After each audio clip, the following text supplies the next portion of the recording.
Now it's time to wake up. Kincade and Salciunas is on the air. Broadcasting live on the Fanatic app and YouTube channel. Here are your hosts, John Kincade and Andrew Salciunas. 97.5 The Fanatic, Philadelphia. Will the Phillies ever lose again? 610-632-0975. Phillies beat the Nationals yesterday, 10-5 at Citizens Bank Park South. The bats are alive. It also helps that the Nationals have the bullpen that the Phillies tried out there in 2020. 24th blown save, or it wasn't a blown save yesterday, I guess, but 23 blown saves this season for the Nationals, and just another implosion for them in the bullpen. Cade Cavalli got the start. He allows 2 earned runs over 6 innings. And then the Phillies put up 8 runs after that. Mitchell Parker allows 3 earned runs. Gus Varland, these guys don't exist. That was 5 earned runs yesterday for him in the final 2 innings of the game. And the Phillies win again, 45-36 on the season. They are 4 games back of the Atlanta Braves. And we get to do this show every year, it seems like. Connor Thomas, we have reached the midway point of the baseball season. Well, there always is a midway point, but very rarely do you have this much of a roller coaster in the first 81 games that the Phillies play. I don't know who this team is. I know right now they can't lose, and we'll take that, but it's been a wild first half. Well, and they start the season 9-19, right? So you're talking about this roller coaster. And the funny thing is, record-wise, since the 9-19 start, has not been a roller coaster. Record-wise, it's been they just win baseball games. But the games themselves, every single night, it seems like there's some sort of dramatic storyline. There was the long stretch before they could score more than 2 runs where they were just winning 2-0, 2-1 ball games thanks to their starting pitching. 3 days a week, and then the other 2 days they weren't winning those games because Aaron Nola and Andrew Painter was a mess. Aaron Nola's kind of settled into just being like a guy, but he's not killing you. Andrew Painter, we know, is in AAA. He gets his first outing with the Iron Pigs this upcoming Sunday. But the Phillies games themselves, to your point, have been roller coasters, and this series has just been insane. Phillies with 2 wins when they were down to their final strike in back-to-back nights.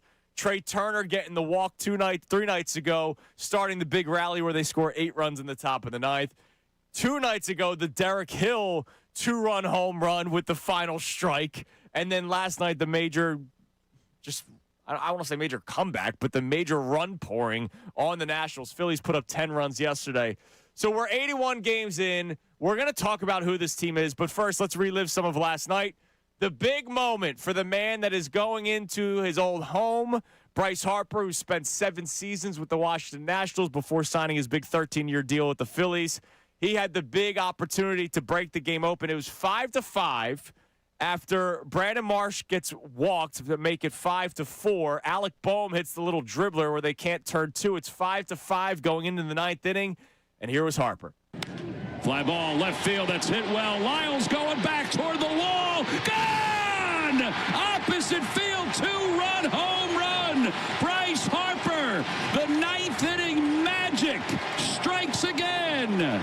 They leave you speechless, what they've done the last 3 games. That courtesy of NBC Sports Philadelphia. Harper, as he was rounding first base, was it a middle finger or a ring finger? Have we gotten it confirmed yet? He said after the game it was not the middle finger. Okay. That's what he said. I would have, by the way, preferred the middle. First off, Nationals fans were chanting "Bleep you, Harper" from right field, and that's why he put his hand up toward right field as he rounded first base. But because he has not won a ring, you can't do the ring finger.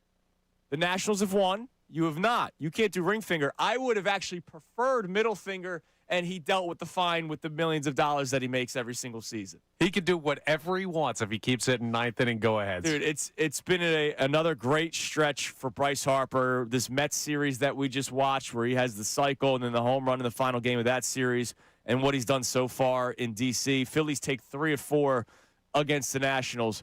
So here's my question that I don't think will necessarily be easy for people to answer. I like to think deep sometimes, Just like to all right, let's see how I can make things difficult for the people. I want Phillies fans to describe the 2026 Phillies. Because it's actually hard to do. They don't stink. They're not amazing.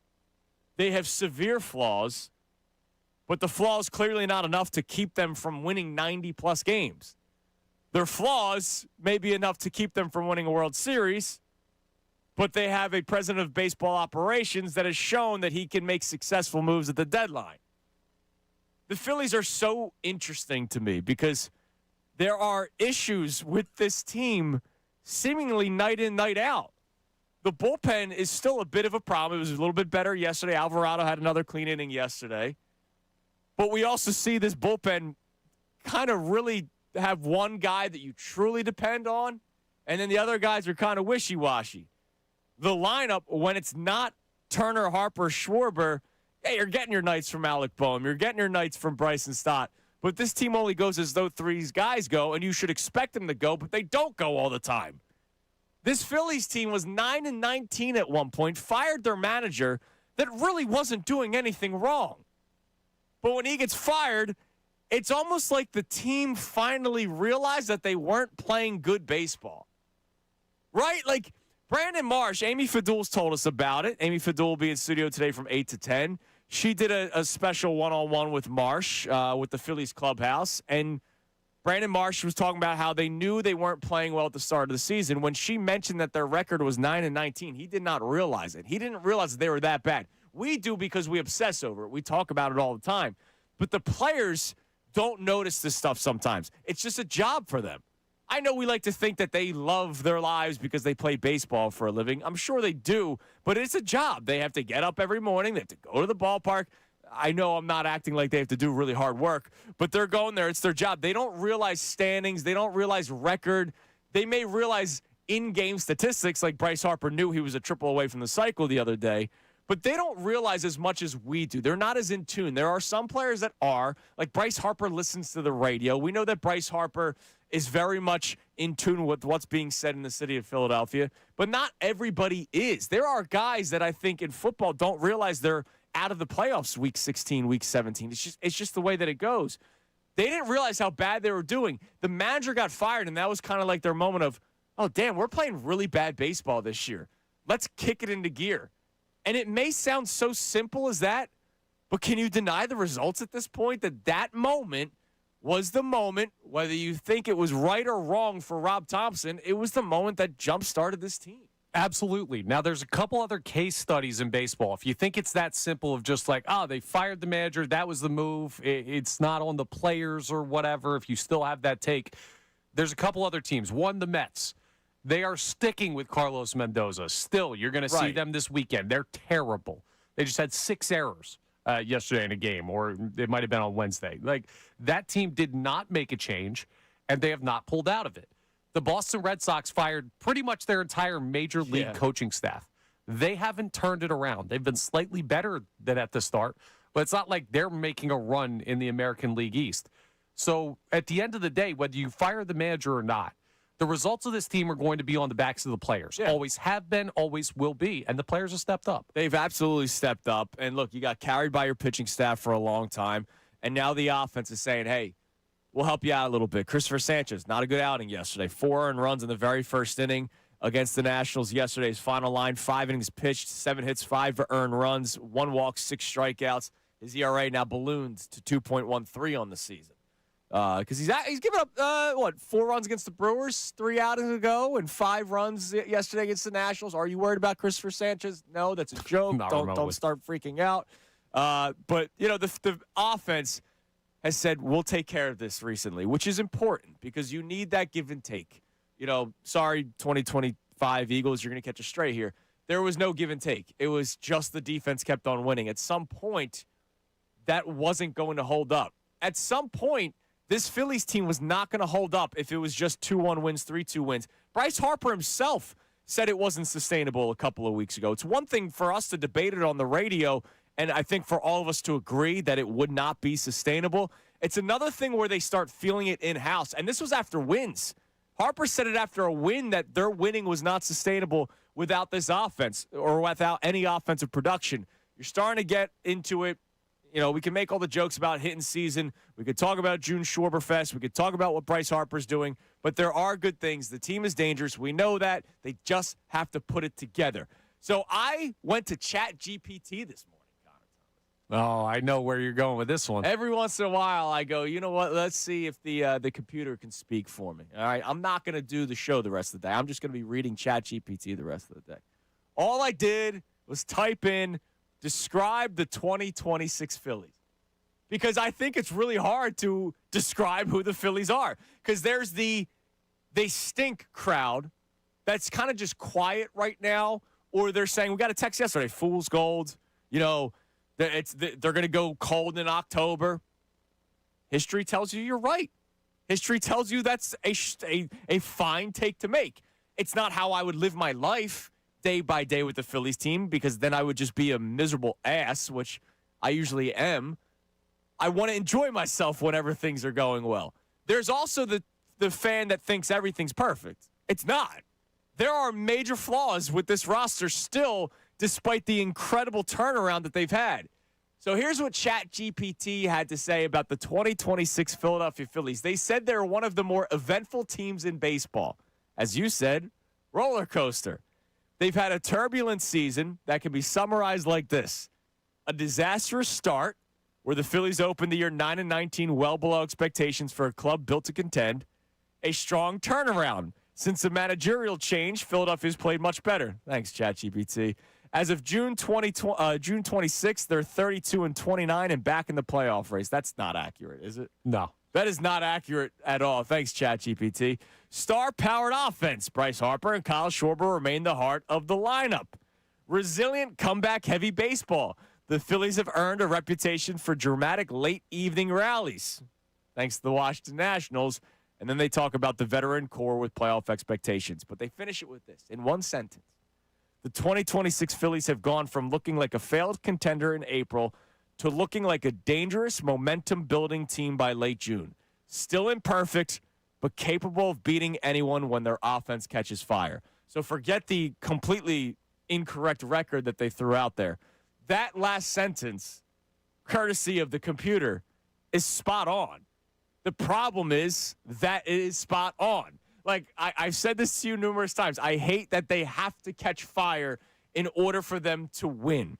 They need to be able to just rely on stuff every single night. And there are nights where you can rely on the starting pitching, but you can't win every ball game 1-0 or 2-1 or 3-2. They need to be able to be continuously hot on offense for them in order to succeed. You just hope that this is what they do in October. It sucks, but it is what it is. They are who they are, and it is what it is. It's exactly what Ben Simmons said, and I said it last week, that that's who the Phillies are. The Phillies are Ben Simmons. They are who they are. It is what it is. It could be a must-worse situation. You could have must-worse baseball teams. You can have a baseball team where you say there is absolutely no shot of them winning. That's not the Philadelphia Phillies. You can also say that they need a lot of things to go right in order for them to win. And that kind of sucks. And that's kind of the team that we've been talking about for, 4 years now? Yeah, exactly. If I was to describe the 2026 Phillies, they are exactly who we should have thought they would be.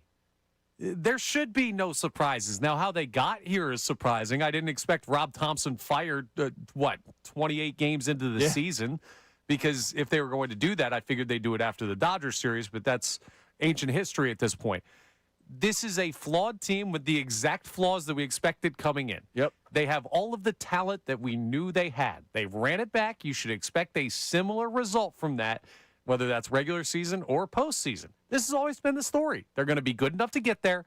Are they good enough to win it? And we'll see. And does Derek Hill continue to be the right-handed platoon bat that this Phillies team desperately needed? Good for him, man. Another home run yesterday. Back-to-back nights with a home run. Back-to-back nights with big home runs, right? You need to keep on tallying on. After Harper made it 7-5, you saw the home run from Derek Hill that made it 10-5. After Real Muto hit the big double that made it 8-5. That bullpen stinks for the Nationals. Terrible, dude. They're absolutely atrocious. Just blown save after blown save after blown save, and just a night like last night where the Phillies can say, yeah, we'll wait till the last 3 innings of the ball game to really make our damage. 8 runs in the final 3 innings of the ball game for the Phillies yesterday. Here's another way you can describe the 2026 Philadelphia Phillies. It's just funny to say it. A team filled with all-stars. It's weird to say it because we've been living it so closely that it doesn't scream like this team is filled with all-stars, but they are. And it's not just on paper. It's like legitimate all-stars. So we know that Kyle Schwarber will be an all-star. He's not going to be the starting DH. Spoiler alert. Shohei Ohtani is going to get that. But Kyle Schwarber will be on the National League All-Star roster as a DH. The finalists for starters came out yesterday. JT Realmuto, not a finalist for starter. That's fine. Bryce Harper, not a finalist for starting first baseman. But if he continues this pace, he's going to make the All-Star team. And you know what? There are some big areas on the National League team that kind of needs help. Like there's not some deep positions in the National League. So Bryce Harper is going to make the team, even though Freddie Freeman and Matt Olson were the two finalists. Bryson Stott, a finalist to be an all-star starter at second base alongside Ozzie Albies. Alec Boehm, an all-star starter finalist alongside Max Muncy. Just so you guys know, Muncy and Albies will both win the starting job. I don't think I'm going that far predicting that. But those two guys are finalists. And in the outfield, Brandon Marsh, a finalist, and I think will win one of the starting spots. And so now all of a sudden you think about the rotation and Zach Wheeler and Christopher Sanchez. You think about the bullpen arm with Johan Duran. All of a sudden we're talking about the Phillies potentially having 5, 6, 7 all-stars in a year where we've been ripping this team, I feel like, more often than not. Yeah, dude, the problem is not the star power. The problem's the depth, at least in the regular season. The problem is when you get to the postseason, you can't have bad games from those star players because you don't have much behind them. It's great to see Boehm and Stott in the finals for voting. We know the type of years they've had. They haven't had all-star years. Now, if they get it, I'm not going to be mad at it. And they've been on a great stretch, both of those guys lately. Like, of those guys, Brandon Marsh is the only one who's truly had an all-star caliber season. Sure. And that does add depth, but Justin Crawford in a postseason series? A platoon with Derek Hill and either Crawford or Gabriel Rincones. Like, yeah. You have questions. JT Realmuto offensively now, and he was solid in that series against Washington. The problem is not the stars having them. It's them showing up in the biggest spots. But this is the same thing it's always been. It was never going to be different this year. No, I mean, it wasn't. They are who they are. It is what it is. They are Ben Simmons. What Ben Simmons said about himself a couple of years ago, I am who I am, it is what it is. That's the Philadelphia Phillies. And a lot of fan bases would take it, right? Yeah. Phillies are in the playoffs every single year. They're considered World Series contenders every single year. I saw a power ranking this morning where they're 5th again, top 5 team in baseball. It doesn't feel like it, but you look around Major League Baseball, they probably are. Oh, by the way, I love one of our comments on YouTube.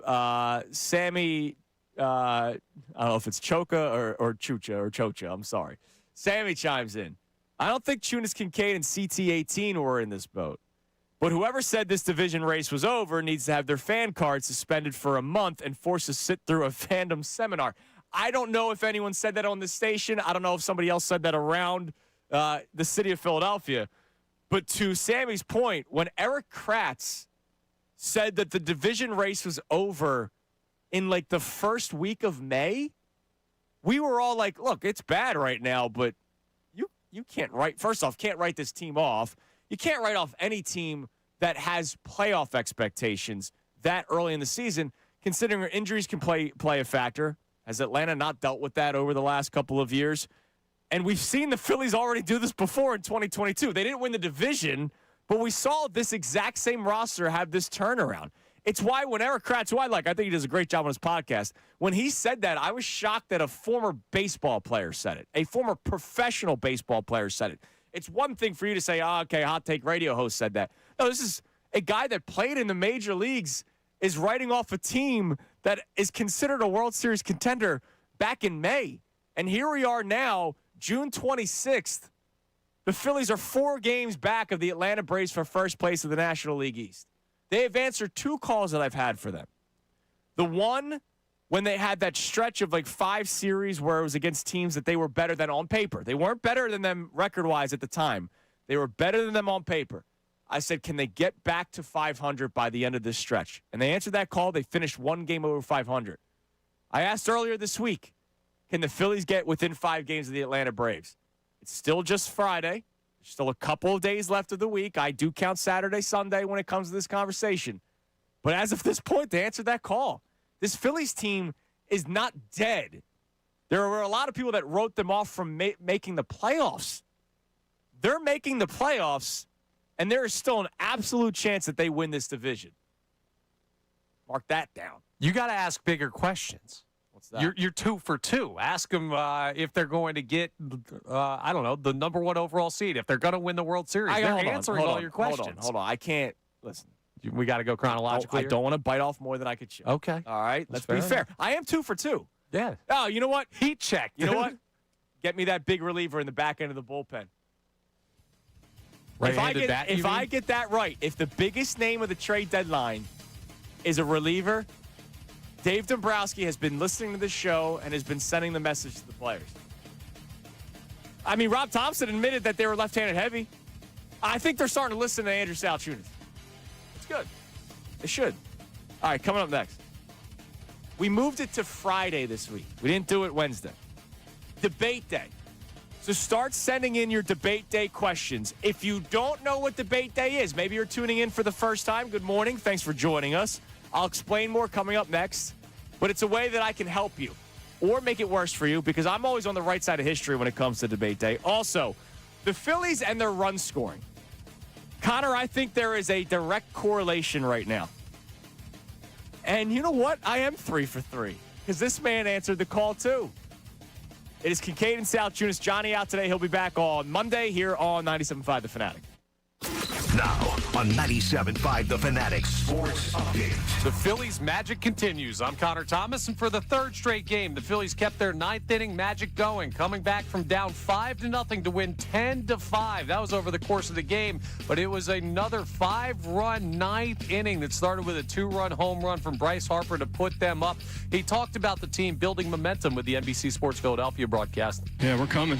I mean, watch out, right? I mean, obviously we're a great ball club. We knew it. We knew we had it in us, and we're playing good baseball right now, and we have a lot of fun, obviously, and we just got to keep going. Look out for those Phillies. Now just 4 games back in the National League East behind the Braves. Christopher Sanchez did struggle in the game, allowing 5 earned over 5 innings worth of work. But the Phillies scored 15 runs in the last 3 9th innings in Washington. A ridiculous way to win that series. Now it's on to a series in New York with the Mets. First pitch, game 1, is at 7:10 this evening. Zach Wheeler is on the mound, undecided starter for the Mets. Flyers getting ready to make their first-round selection later tonight. They currently hold pick number 21. They also made a trade yesterday, sending Garnett Hathaway and a 6th-round pick to the Florida Panthers for a 4th and 2027 and a 5th-rounder tonight. Team USA fell 3-2 to Turkey last night in the final match of group stage. They had already won their group. They'll face Bosnia and Herzegovina in round of 32 on Wednesday. This update is brought to you by Mothers Against Drunk Driving. For victims of drunk and drug driving, your grief is unique, but you are not alone. You always have a place at MADD. Call the 24-hour victim helpline at 877-MADD-HELP or visit MADD.org. I'm Connor Thomas for 97.5 The Fanatic.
97.5 The Fanatic and the Fanatic app.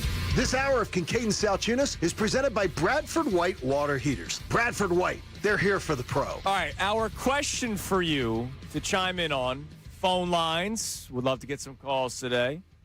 Text line, Davis Honda text line. Feel the Davis difference. Check them out in Burlington. You can also leave a voice memo. So if you can't wait on hold, but you still want your voice out there so that I can hear you sometimes. The tone is important in these conversations. Sometimes you read text, Connor. I don't know if the guy's angry or not.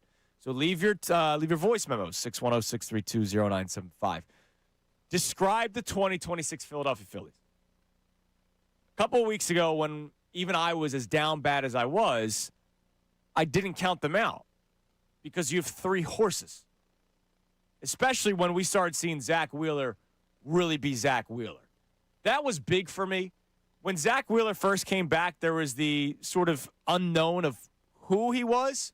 Like, was he going to be throwing 93 miles per hour and he was going to have to figure out how to be crafty all of a sudden? Or would he be able to gear back up to those upper 90s and blow people away with his fastball? And we have seen that he can blow people away with his fastball still after the thoracic outlet surgery. And with those three guys, even when the offense was as shaky as it was, I mean, they went 3 weeks without scoring at least 5 runs in a ball game. Even with all that, you couldn't count out this team. I never wavered. Always thought they were going to make the playoffs. Did I think the division was going to be tough to get back to? Yeah. Did I write them off like Eric Kratz did? No. And here we are now, June 26th, Phillies just 4 games back of the Atlanta Braves in first place. Describe the 2026 Phillies, 610-632-0975. Now, a couple of things. Bryce Harper, that home run yesterday, was the third straight night where the Phillies hit a go-ahead home run in the 9th inning. Per Sarah Langs, who found it from Elias, do you know that's the first time in Major League Baseball history? I mean, this game's been going on for a couple of years now. I'm not surprised. The Phillies are the first team in Major League Baseball history to hit a go-ahead home run in the 9th inning in 3 consecutive games. That's why this team is just so confusing. It's also why, and shame on me for doing it the other night, you can't turn off the TV. Nope, can't go to bed. Like Tom McCarthy calling them the cardiac kids, he's spot on. And it's not like Don Mattingly's making some great decisions. It's just the guys are coming through. It's been so much fun to watch. Obviously, when your team's winning, you're happier. But it's just good to see that there's offense being produced for the Phillies. Now, here's why. Or at least, I would call it a direct correlation, Connor. The Phillies, over the last, 6 games, have had 5 really good offensive performances. We saw last night they scored 10 runs, and it doesn't have to be 9 innings of offensive performances. They found ways to score runs at some point during the game. 10 runs last night, 5 runs the night before, 14 on Tuesday, just 1 against the Nationals in Game 1 of this series.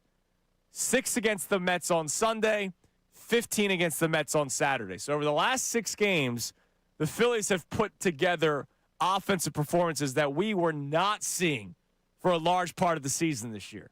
So 5 out of the last 6 games. Those games, Trey Turner, 2 for 5, 3 runs scored. 1 for 3 and a walk, 2 runs scored. 0 for 4, 2 strikeouts. You want to guess which game that was? That would be the first game of the National Series. The one game where they didn't really do anything. 2 for 6 with a run scored. He also drove in a run. 2 for 5, one of those being a double. Last night, 2 for 5 and a run scored. The reason why we've been talking about right-handed bats is that guy. Like, he's the biggest issue when it comes to this conversation. Sure, you need depth. You need to have people in your lineup after the 4th or 5th spot in the order that can do something for you. I'm not saying hit 60 home runs. I'm not asking for Pedro Feliz. I'm asking for being able to put the ball in play and it not just be a strikeout and an automatic out, which you have had over the years in some of these spots. Guys like Johan Rojas were automatic outs for times. Trey Turner, though, is the biggest reason why we've been having this right-handed bat conversation, because he's been a minus at times. Last year, he was the batting champ. Then come playoff time, he wasn't. For the most part of this season, he's been a mess. He's been a negative. If you live and die by the WAR stat, he's been a negative player. 5 out of their last 6 games, they've produced runs. 5 out of the last 6 games, Trey Turner has been on base at least 2 times in all of them. The one game that he didn't, the Phillies scored 1 run. We talk about as Bryce Harper goes, this team goes. As Kyle Schwarber goes, this team goes. True. But if Kyle Schwarber's hitting 2 home runs and they're both solo shots, that's still just 2 runs in a baseball game. Trey Turner getting on base and getting this lineup going is honestly probably the biggest reason why we've seen this offensive production. Yeah, there's no secret to this. The guy that you're paying $300 million to be the leadoff hitter and the best contact hitter on the team needs to be that guy. The thing that scares you is his postseason career track record isn't not good. Great. Even when he has great regular seasons, even before he was here in Philadelphia. So you got to step up when it matters. And that's not a new conversation. None of this with the Phillies is new. And that's what's funny about the way people react to this baseball team. It's like every year is a brand new year. You spend all offseason complaining about them running back the same team. And then they do the same stuff in the regular seasons. It's like, how is this happening? Of course it's going to be the same stuff. Yeah, but it's annoying. I know it's annoying. It is. Like, I would rather not do this. I wish, what's their record now? The Phillies are, as of this morning, 45-36. I wish they were 45-36 without the 9-19 start. Listen, I do too. Because that's going to be in the back of my mind. Yeah, I don't want the back of my mind all season long. And this is fair. Don't say, oh, that's an unfair thing to say. This is fair because of what they've done in the playoffs the last couple of years. That 9-19 start, coupled with the postseasons the last couple of years, will forever be on my mind. It's going to be on your mind. It's going to be on John's mind when he's not even here. It's going to be on YouTube's mind. It's going to be on every Phillies fan mind that this is a possibility. But they're a good baseball team, and that's why just hating running it back, which I do, is still slightly unfair because they're still a good baseball team. And I'm not even worried about the people who that upsets. Like, you should be upset about this team not making more changes so every year is not basically a carbon copy of how other ones play out. The fans that I have an issue with are the ones who see that and say, well, this team is terrible, or the roster's broken, or they have no chance. Like, they have a chance. They're always going to. With this level of talent, there's no way they don't. The problem is, how real of a chance is it? And that's something we get back to our first discussion of the year. Do you remember what our first topic on the Phillies was? Well, can they win a World Series? It's the Wake Me Up in October crowd. Yeah, look, I think unless Derek Hill continues to play this way, I don't think they're winning a World Series. Do I think they can get to an NLCS with this 3 starting pitchers that they have? Yes. But that does not mean in 1 month and 2 weeks when the trade, or less than that, 1 month and a week, 5 weeks from now, when the trade deadline happens, I might not be singing a different tune. Because unfortunately, that's what the Phillies have done to us. It's what do they do at the deadline that will solidify their chances. Problem is, relying on the deadline also means the Dodgers can always solidify their chances when they don't really need to do much more, but they do. But if the Phillies go out there and they acquire this back end of the bullpen, that's the guy I want, the biggest name back end of the bullpen, and also get a right-handed bat that's not going to cost you a ton, this Phillies team is once again going to be talked about as World Series contenders. 610-632-0975.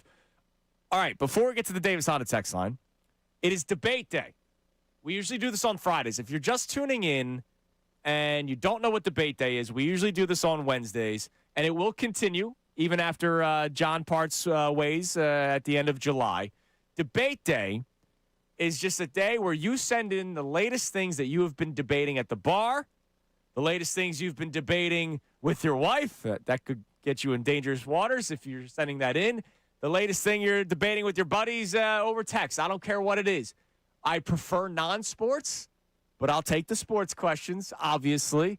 But what are your debates that you've been having most recently? Send them in, 610-632-0975, and we either help settle if we all agree, or we make things worse if we don't agree, and I'm usually on the right side of history. Do we have any debate day questions that have been sent in yet? For those Not yet. Okay. All right. Send in your debate day questions, 610-632-0975, and we will either settle them or make them worse. What do we have on the Phillies? Bruce checks in, says the 2026 Phillies have been disappointing, exciting, dominant, frustrating, great. Also for me, sad with the lockout looming. I'm sad that this most likely will be Wheeler's last year, so I hope the Phillies win it for Wheels. Yeah, I mean, we'll see about Wheeler. If he continues to pitch at this level, does he walk away? He has said that he would. If you're pitching at this level, are you definitely going to? Things change. Things can definitely change, and we'll see about the lockout, and we will update you on the latest terms that Major League Baseball sent, not the Players Association, and we're not getting any closer. I'll spoil it for you. Not going to happen. Yeah, not going to happen. This one I really don't get. We'll talk about it in the 7 o'clock hour. This proposal made absolutely no sense because the teams allowed this. We'll talk about it later on. We also have a poll of the day up and running, Connor, brought to us by Dr. Avenant Appel and the team at Iron Mountain Men's Health. It's so strong that I didn't want to wait any longer. I want to tell people about our strong poll thanks to Dr. Avenant Appel. Can you read the question and the results so far? Yes, our question. Do you find Bryce Harper a joy to watch? 2 options, yes or no. 84% of our responders so far, over 100 votes already on this one, are saying yes. Only 16% are saying no. All right, so do you find Bryce Harper a joy to watch? I do. I've loved really every second of the Bryce Harper experience.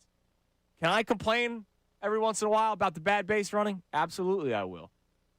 But has it made me even think twice about whether or not I'm enjoying Bryce Harper as a member of the Philadelphia Phillies? I really don't have as much energy to complain about Bryce Harper as John does sometimes, as others apparently do in this city. Bryce Harper has been worth every penny. The only thing that's missing is the World Series ring.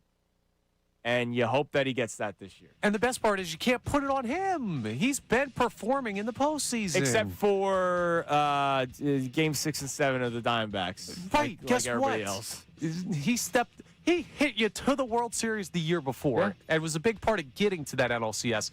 Baseball ain't basketball. You can't just give the ball to Bryce Harper every time.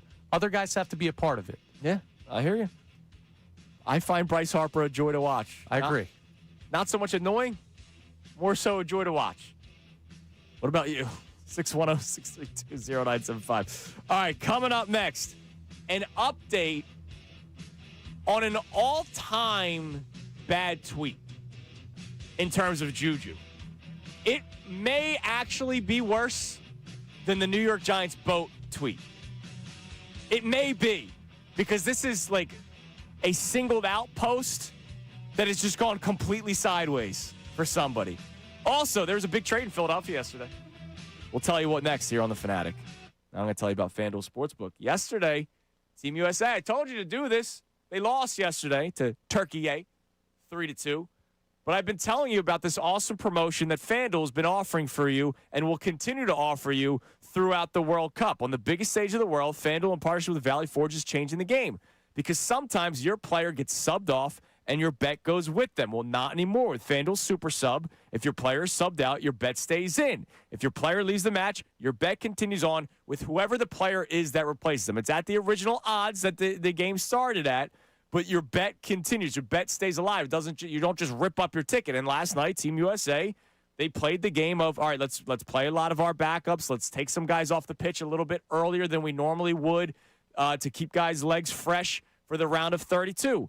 And usually, if your guy that you bet comes off the pitch, your bet ends. Not in this case with FanDuel Super Sub. So you're still in it till the final whistle. Round of 32 will begin soon. Team USA will play on July 1st, Wednesday night. You can use the bet then as well. Just visit FanDuel.com/local to get started. FanDuel.com/local. Let there be goals this summer on FanDuel, especially for Team USA. You got to be 21 plus. President Pennsylvania. Gambling problem? Call 1-800-GAMBLER.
a debate day topic on YouTube that I will get to coming up in a few minutes. It is debate day. We usually do it Wednesdays. Today we're doing it on a Friday during this beautiful summer.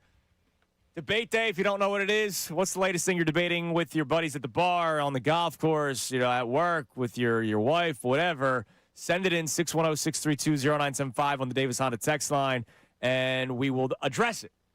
Now, there's one on YouTube that will give me my chance to do like an annual PSA that I have. But before that, the Nationals. I think this tweet has gone down worse than the New York Giants boat post. Has to. It's been years.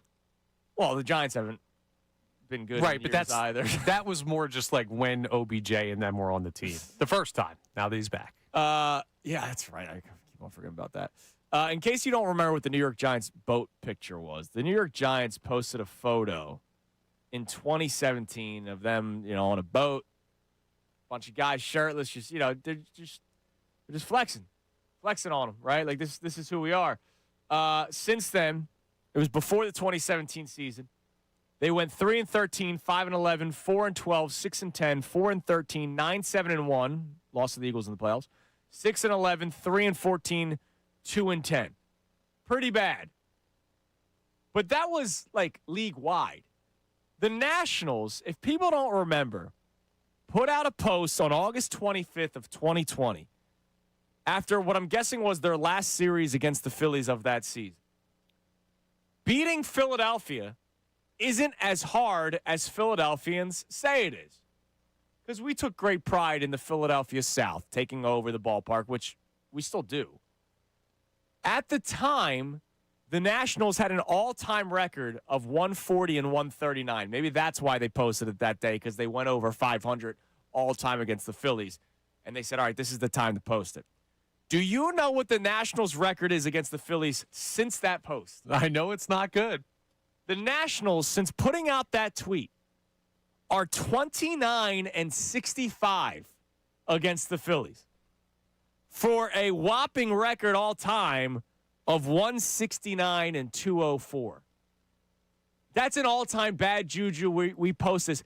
If I was somebody from the National Social Security Department, social media department.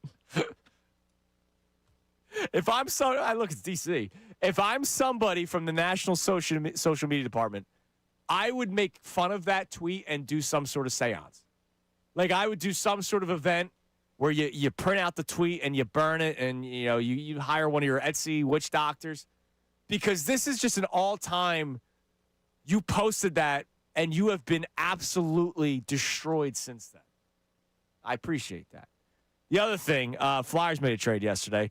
Connor Thomas will have a special broadcast tonight that we'll tell you about in a minute. But the Flyers traded Garnet Hathaway and a 2026 sixth-round pick to the Florida Panthers, who are, obviously adding some depth. They made the big trade earlier this week.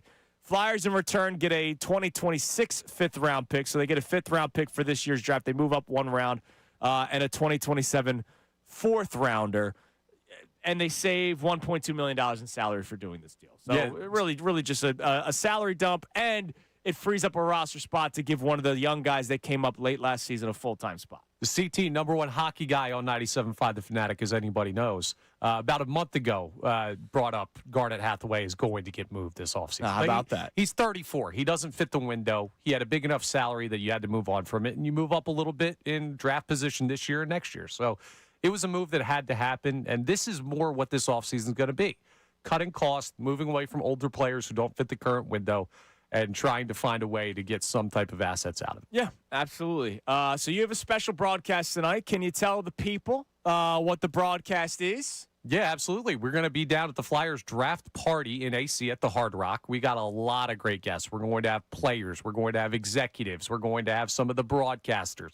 We're loaded up. I think we've got like 10 guests over the course of a 3.5-hour show. So from 7:30 to 11, you're going to be able to hear everything you need to hear, including the long broadcast. Yeah, including the Flyer selection hockey, at number man. 21, or if they move up, move down. We'll have all of that for you right here on the Fanatic tonight. Will Tim Saunders be on with you? Yes. Will you ask him while he's down there? I will not. 610-632-0975 is the number to climb in. All right, debate day. It was a statement from my man Mopar.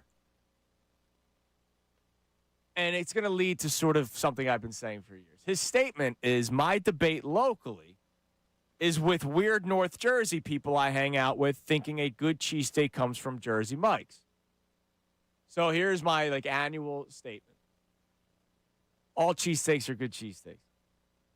Now, okay, I've had the really, really bad cheesesteak where it's the meat is burnt and there's no cheese on it.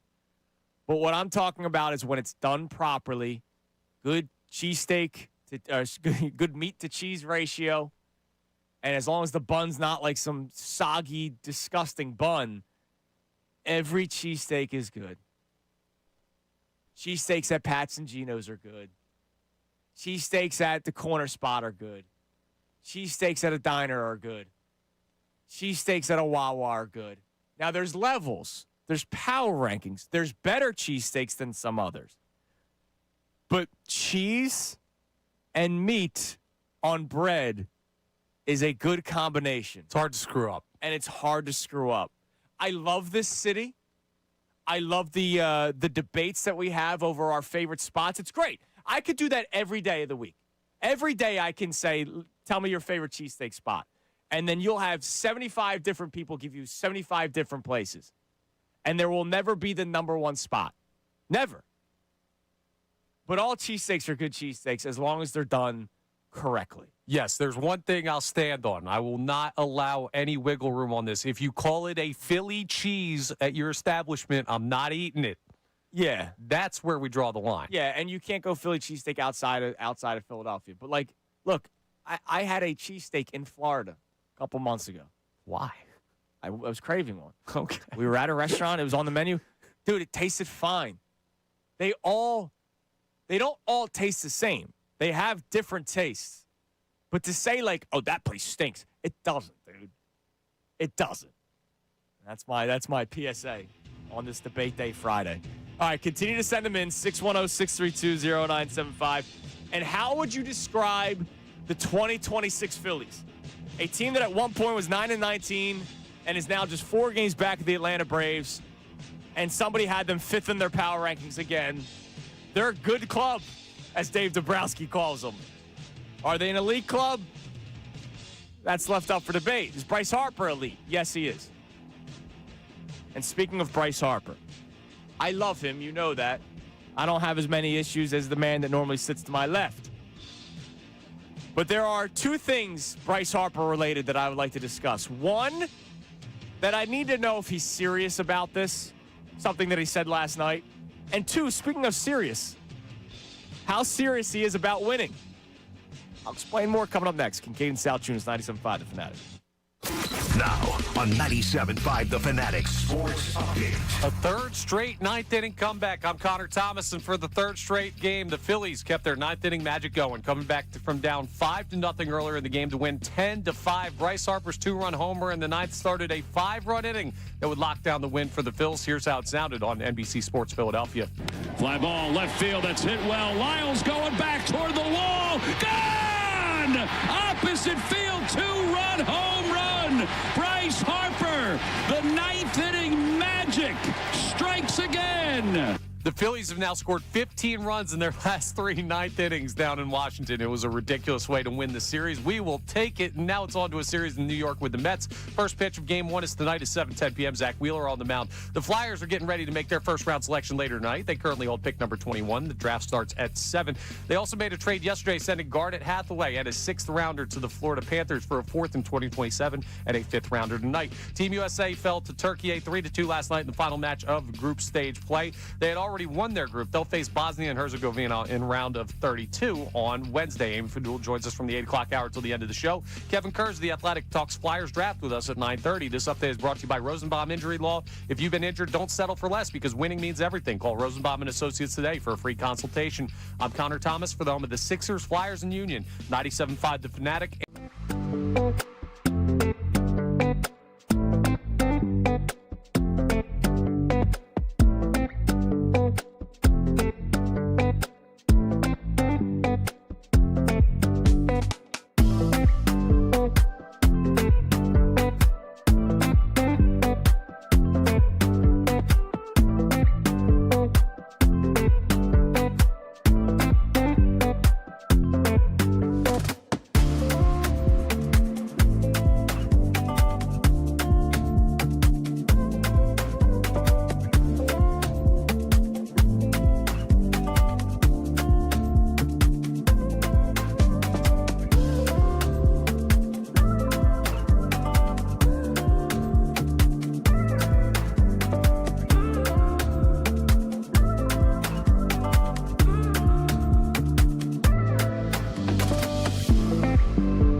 Kincade and Salciunas, 97.5 The Fanatic and the Fanatic app. All right, 7 a.m. here on Kincade and Salciunas, 97.5 The Fanatic. Johnny the K out and about doing the Buck and Kincade Classic, 25th annual charity golf tournament down in the ATL, raising money for kids, which is a fantastic event. So happy for him. He will be back on Monday. I will be out all of next week, and then it's giddy up time after that, man. No more days off, basically for like 8 months. Let's go, man.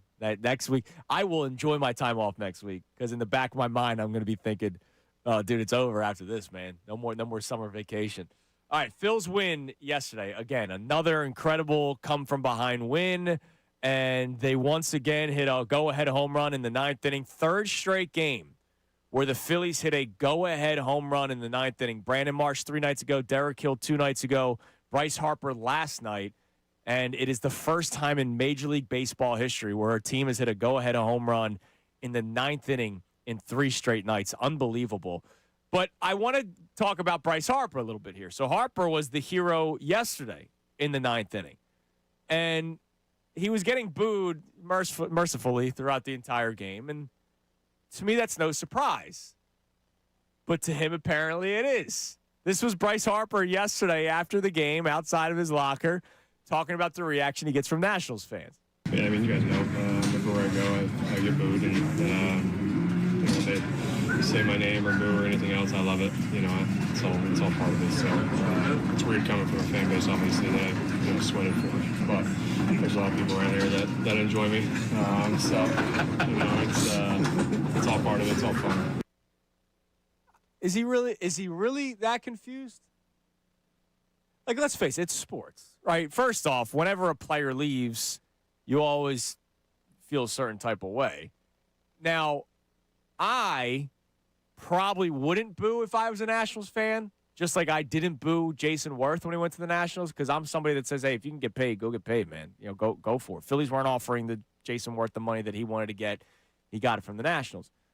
But I know the Nationals were in on the Bryce Harper sweepstakes.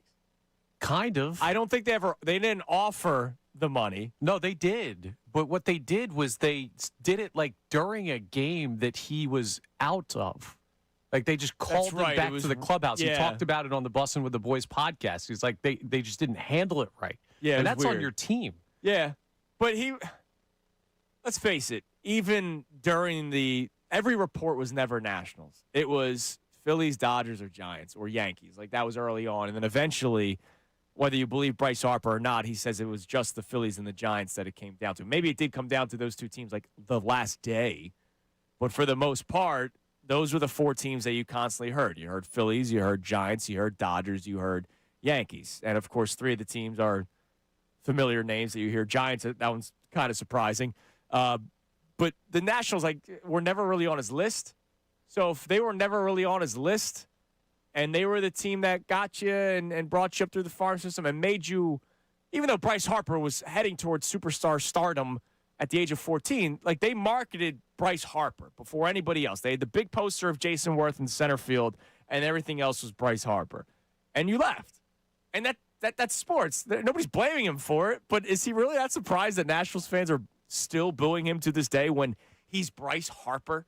I mean, he shouldn't be, but from the individual athlete perspective, you talked in the open of the show, like Brandon Marsh not knowing they were 9-19 at the start of the season. They don't think about it the way the fans think about it, where it's logical to us. You're not on our team anymore, so we don't boo you. He's like, I was the person who won an MVP here, who did so much for this organization. Sure. I can't believe that they don't think about that. It's logical to us. It's not necessarily logical to the players. Well, the big talking point for some Nationals fans that just hate Bryce Harper, it's we won without him. And, maybe that's part of it. Kind of fair. I don't know. I don't get why Bryce Harper was so surprised that he was getting booed. Now, here's another thing that I want to get into with Bryce Harper. And we're celebrating him today. I want to make that clear. We are celebrating the Phillies today. I want to make that clear.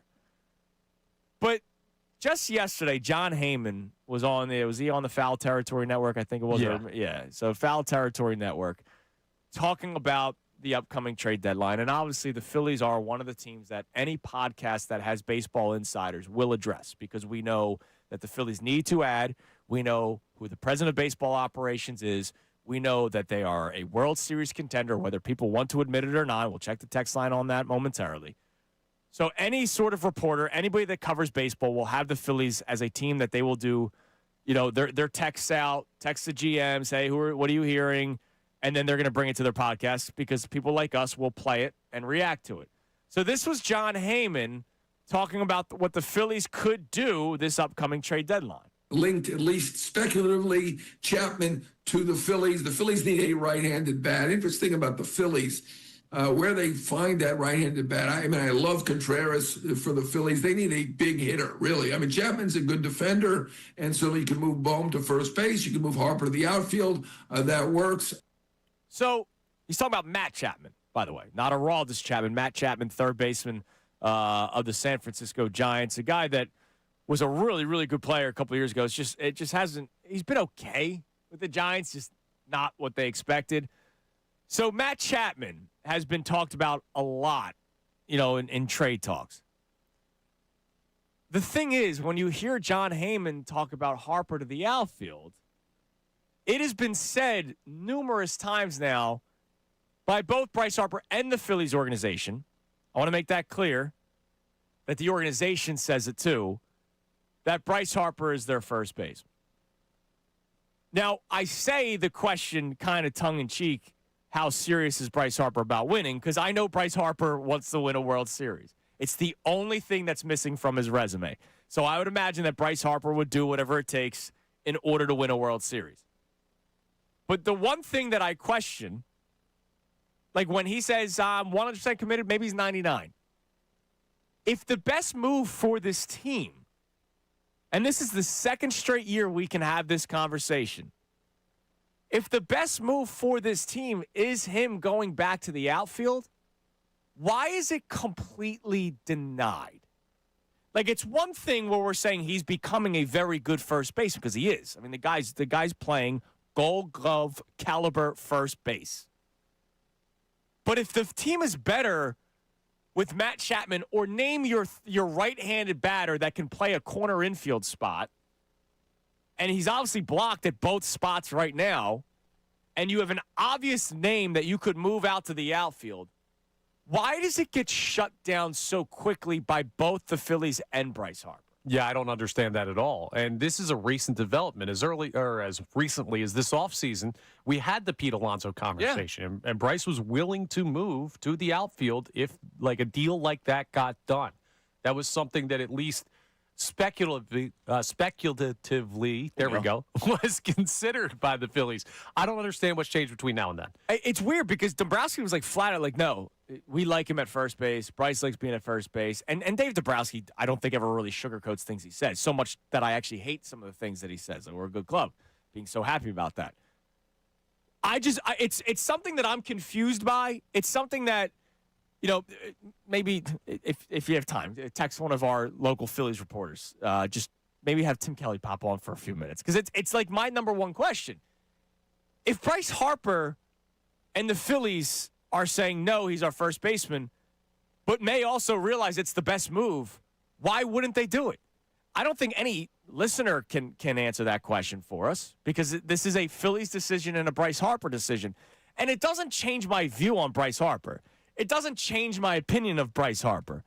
But it does make me think when I mean Bryce Harper and the Phillies are going to do whatever they can in order to win, you do have an option to try to make your team better, and that's by moving Bryce Harper to right field. Yeah, I just don't think Matt Chapman, people will hear the name and they'll think All-Star, Gold Glove winner. Look at the numbers. He doesn't significantly improve this team. He's got 7 home runs this year. Alec Boehm has 9. We're worried about Boehm's power. Right. He's also hitting .242. He's a career .240 hitter. Now, Chapman hits 20 home runs every single year, right? That's the big thing. He had 21 in a bad year. He had 21 home runs last year. 27 the year before that. 17 was a down year in Toronto. 27.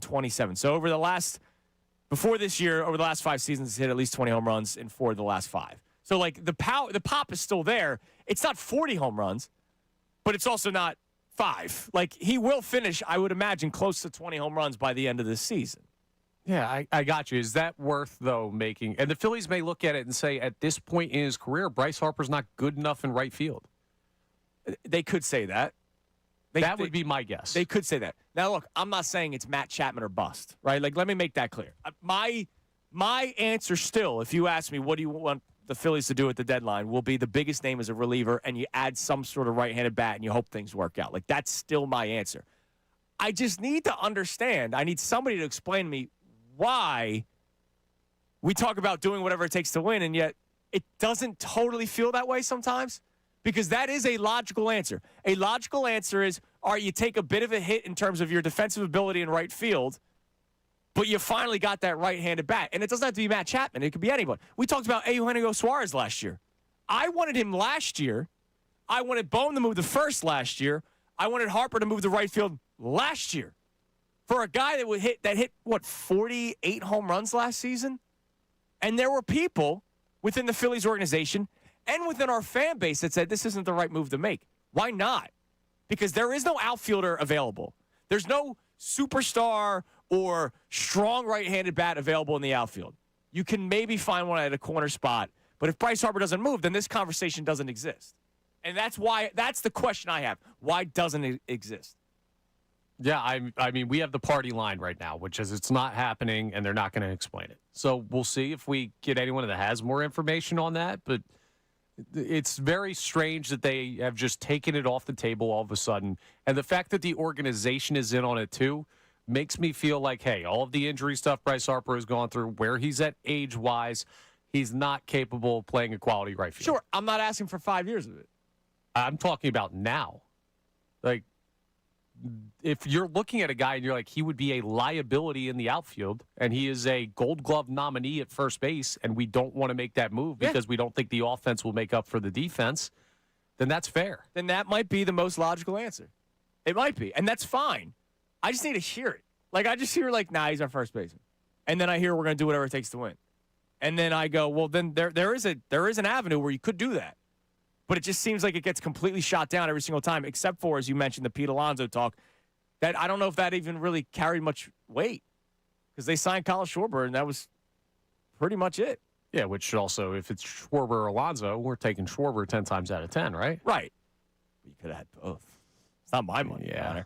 All right, the number to climb in, 610-632-0975. What do we have on the Davis Honda text line? You can feel the Davis difference. Check them out in Burlington. It's also a debate day Friday. We moved it to Friday. It's a Friday with Fadul. Amy's never done debate day, so I'm excited for Amy to be a part of it.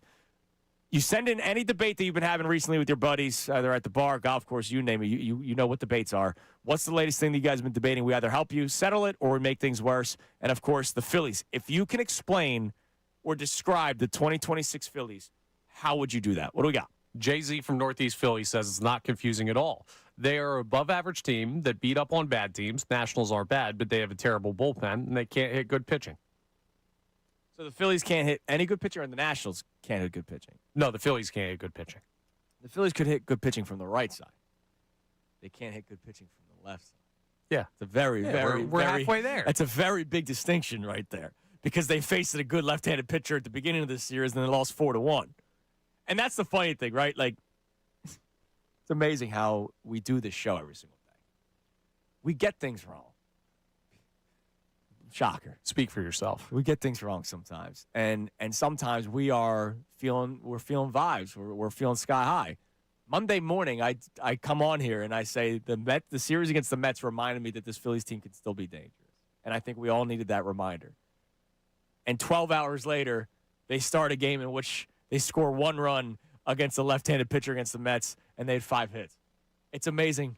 We say these things, and then stuff happens. It's like, oh, damn. But you were right. Then they scored 14 the next night. Yeah. Like, you were right. You just can't give up on your take. Right. Against a right-handed pitcher that had an ERA of 5. Yeah. Then the thought is they're not good against lefties. We've known this forever. And that's why they need a right-handed bat. All right, what else we got?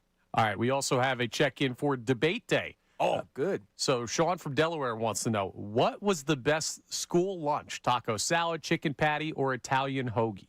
Wait, who is this? It's Sean from Delaware. All right, I'm going to guess that Sean was a Clearview pioneer because I know we have a Sean that went to Clearview because those are 3 very Clearview food items. Now, I don't know. Did you also have those food items? I know that a lot of school lunches, I imagine, are relatively the same. I don't even remember. We had the chicken patty. We had the pizza. All right, chicken patty. I still remember, dude. Again, fat kid. Chicken patty Mondays. Pizza Fridays, which I think every school in the United States of America has Pizza Fridays. Dude. But specifically, the pizza sticks were my favorite.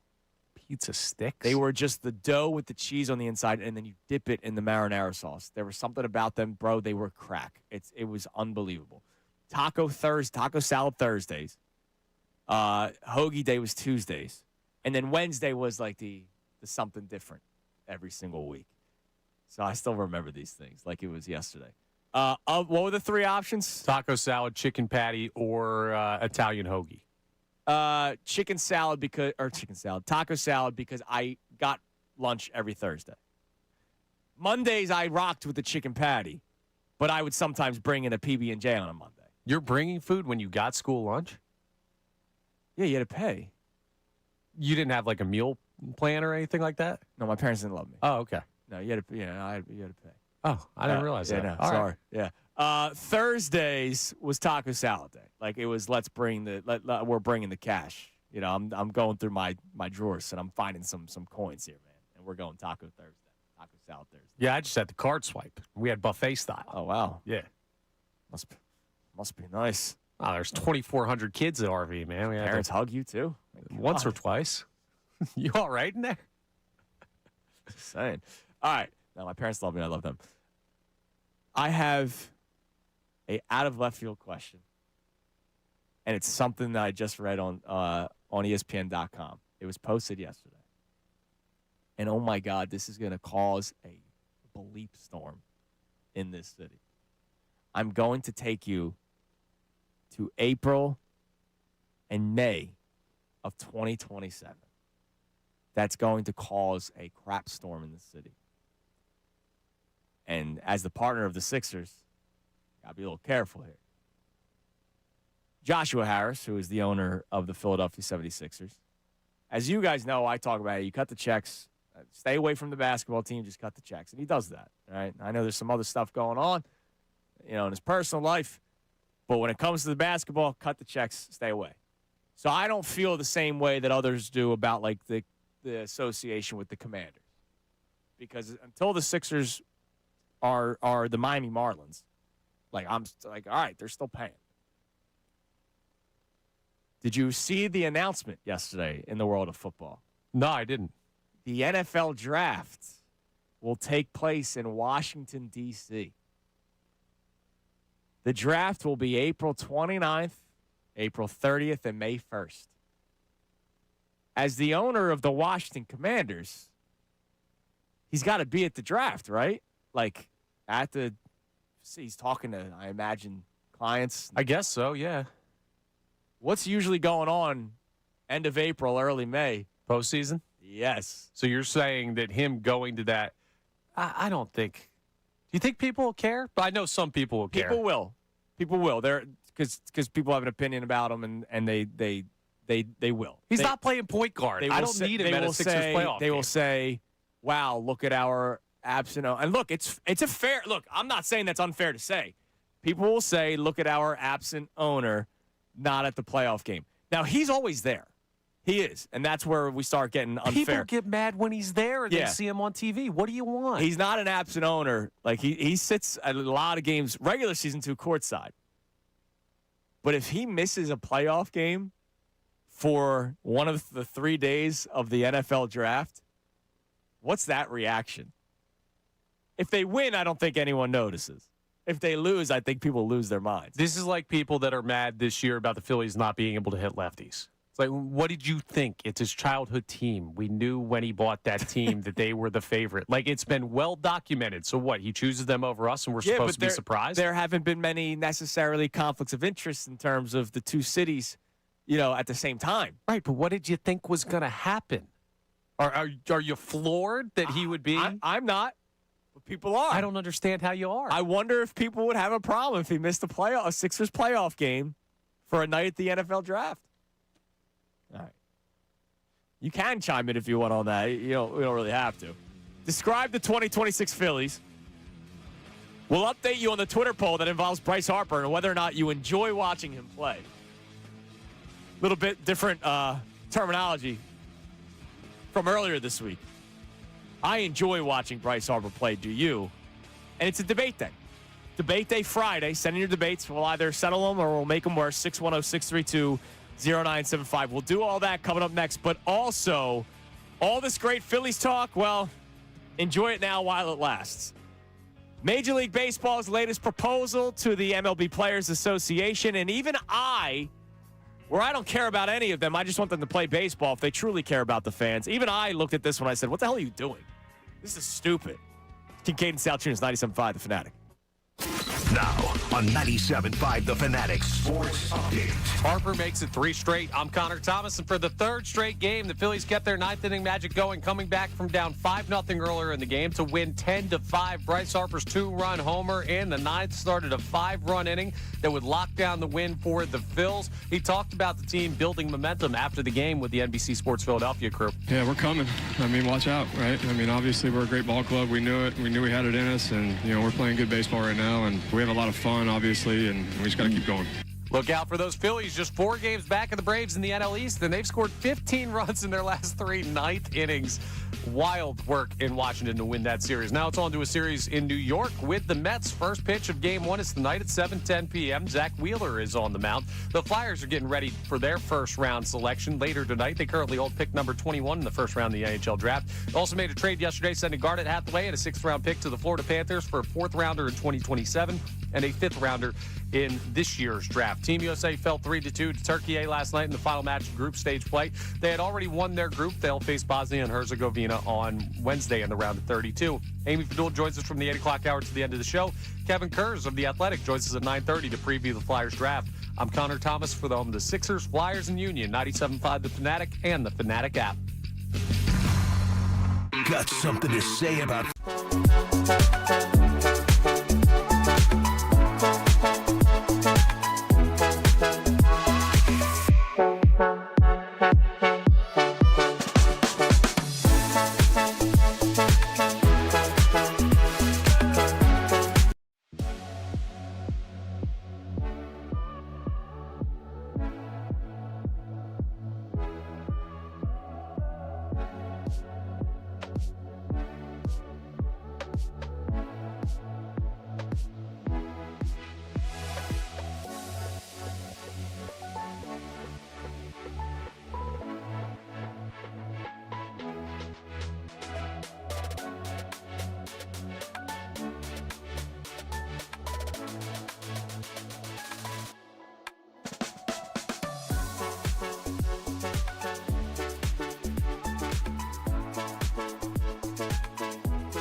The 7 a.m. hour is brought to you by the BetParks online casino and sportsbook app. Live bet sports on the BetParks app. Play all your favorite casino games. There's always another way to win on the BetParks online casino and sportsbook. Got to be 21 in Pennsylvania, Jersey, or Maryland. Gambling problem? Call 1-800-GAMBLER. You know, ever since we got that text about ranking the school lunches or what the best school lunch was, I might put together a power ranking of the best school lunches. I'll try to find like the universal ones because I don't know if everyone had taco salad day. I know that was a big thing at Clearview Regional High School. Yeah, I don't think we had it at Shout out to the RV. Pioneers. They won their first football game in 3 years last season. I might do a power rankings for you. Dude, I can remember we had pizza. That's like the only thing I remember from school It lunch. was every Friday, man. That's the beauty of it. All right, the latest proposal in Major League Baseball from the owners is just absolutely stupid. And I know that we are in a stage that's so early on, even though the clock's ticking, we're early on that I think we're going to get like the absolutely ridiculous stuff out of the way. Because MLB had the proposal just last week that the Players Association shot down. I think the Players Association has already sent out 2 proposals within the last couple of weeks. So I think they have Word documents typed up. I think they have Proposal 1 that they already sent out, Proposal 2 that they sent out yesterday. I believe Proposal 3 is already saved on a hard drive. I believe Proposal 4 and Proposal 5 are being worked on as we speak. I don't think there's going to be real negotiations for some time now as the season's going on. Like, I think the real negotiations will take place after the season comes to an end, and this stuff is just like the silly season. So yesterday, Major League Baseball proposed that organizations can only sign free agents to a maximum of 5 years. And I get it that in a league of guaranteed money, you worry about the 13-year contract that goes bad on the back end. Who was signing these players to 13-year contracts? That would be the owners? Yes. The teams were doing that. The owners. Now, the players agreed to it, but at one point, I don't think a player came to an office and said, I'm only signing if you sign me to 13 years. I think teams said, hey, we'll sign you to this amount of years, and this will be your home. There are some players that took less years. Like I remember when Christian Yelich got his 7-year deal, there was a lot of talk of why didn't he take like the big 10+ year deal that a lot of other players were getting. But these 13-year contracts, when did they start? It wasn't that. I can't imagine Was it it's the that long Machado ago. Bryce year? Was that the first time? I think A-Rod got like a big 9-year deal, if I'm not mistaken. Yeah. But like these years where we started touching double digits was recent. Like they weren't. Forgive me. I don't think there were 10-year contracts being signed in the 80s and 90s and early 2000s. No, I don't believe so. I think it was the turn into the 2010s or maybe the back end of the 2000s where we started seeing these big contracts because that's obviously when A-Rod went to the Yankees. For the league to say we don't want free agent deals to surpass 5 years is absolutely moronic considering they're the ones that started this. You can't. It's the open up Pandora's box or put the toothpaste back into the tube. You can't sign players to 13-year contracts and say, you know what, we don't want to do this anymore. We're going to sign it to 5. Now, I get what they're trying to do here. There's going to be players that are going to say, why would I take this 6-year deal when I can take this 13-year deal? Or you're going to see the Bo Bichette route where it's give me a 3-year deal but pay me a crap ton of money. Or the Kyle Tucker. He only took, a 4-year deal with the Dodgers, but he's getting paid like $60 million a year because they can do that over the span of 4 years. So maybe that's what they're saying. Hey, we'll do it 5 years and you're going to get more money. Because if you say we're going to sign you to 5 years, players aren't going to say, all right, fine, I'll take that average $27.5 million salary. They're going to say, all right, fine. If you're only going to sign me to 5 years, then I want a $60 million a year salary. But it's not going to work because the owners are living and dying on a salary cap, right, which restricts how much money you can earn in a given year. On top of that, they brought up not having deferred money on contracts anymore. So you can't then backload it or anything like that to years past when guys are there. It does not fit with the salary cap system to have a restriction on length of contract. By the way, the deferred years, I'm actually kind of okay with them doing this. Right, but that has to be in kind of a vacuum. It can't be 5 years, no deferred contracts. Like and again, we're in the very early stages where they're going to say ridiculous stuff. But to just say a maximum of 5 years, there is no shot that baseball will agree to that. When you led us to this point, you, the owners, I'll say, I'm not going to say, well, they're all greedy because they have a lot of money, but like the greedy owner that goes, I need that player. I'm going to give them a 10-year contract because I know no one else will. I'm going to give them a 13-year contract because I know no one else will. They did that. Players are asking for it now because once one player got it, the next big player is going to say, if he can get it, why can't I get it? This is baseball. It's the owner's fault that this is even happening. So there's your updates. It's absolutely not going to go anywhere. I saw a tweet yesterday from one of the baseball insiders where they're like, yeah, there will be a lockout starting December 1st. Like this is not going to be done before December 1st. Our in-house contract expert, Ricky Batalico, has checked in. What's up, Ricky? By the way, he was offering his services to the Washington Nationals. I saw that last yesterday. Night if they need bullpen help. He says, A-Rod, year 2000, 10 years for 252. And if Ricky, when it started. By the way, if Ricky needs a tissue, just let us know. Come on. I'm just saying, NBC Sports Philadelphia did him dirty, man. I'm just wondering if he needs a tissue. I mean, you just put the camera on somebody, whatever they're doing. You can't plan for that. If he needs a tissue, just let me know. All right. What do we have on the Davis Honda text line? You can feel the Davis difference. Check them out in Burlington. If you could describe the 2026 Phillies, how would you describe them? We have reached the midway point of the season. They have played 81 games. And my God, 9-19. Since then, one of the best records in baseball. 4 games back of the Braves for first place in the NL East after people wrote them off saying they weren't going to make the playoffs. I still believe that they were going to make the playoffs. I thought that getting back to first place would be really difficult, but I hated when Eric Kratz in freaking May said the division race is over. It's not. With these 3 pitchers and Zach Wheeler and Christopher Sanchez and Jesus Luzardo, you feel great at the beginning of every series, regular season and playoffs. We know what flaws this team has, and they're big ones. So if you could describe the Phillies, how would you? We've had a lot of fool's gold so far. What do we got? Anthony in Medford says, as Dennis Green put it, they are who we thought they were. Think about the expectations coming into the season and think about where they are now. 5th most wins in baseball. The journey isn't what we expected, but the end result is not surprising. The Phils are a World Series contender. Yeah, look, he's saying exactly what I'm saying. I'm just calling it the Ben Simmons. They are who they are. It is what it is. Shout out to Austin Jones, great foxhole man that he is. Austin comes in here during one of the breaks. He goes, hey, I think I'm going to post the Ben Simmons analogy on social media as one of the videos. I go, please don't. Because I know what people are going to do. They're not going to they're not going to watch the video.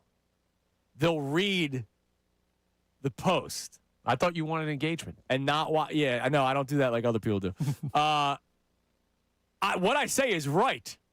They are who they are. It is what it is.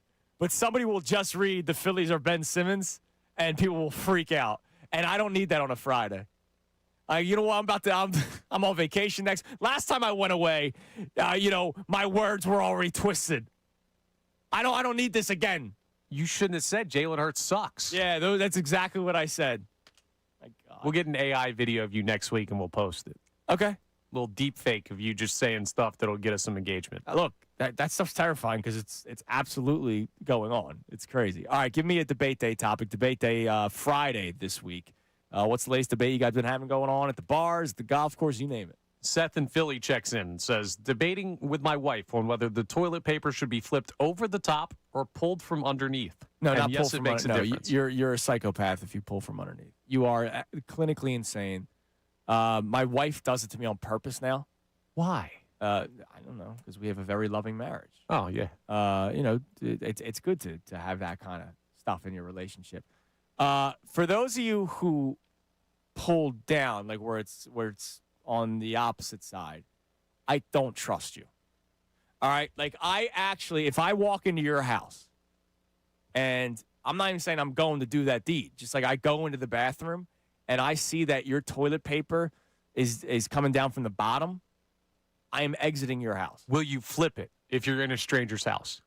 No, because they're probably already weird enough that they would know that, and they'd probably like shoot me on my way out. That's good. Don't touch another man's toilet. Yeah, no, I would just leave the house.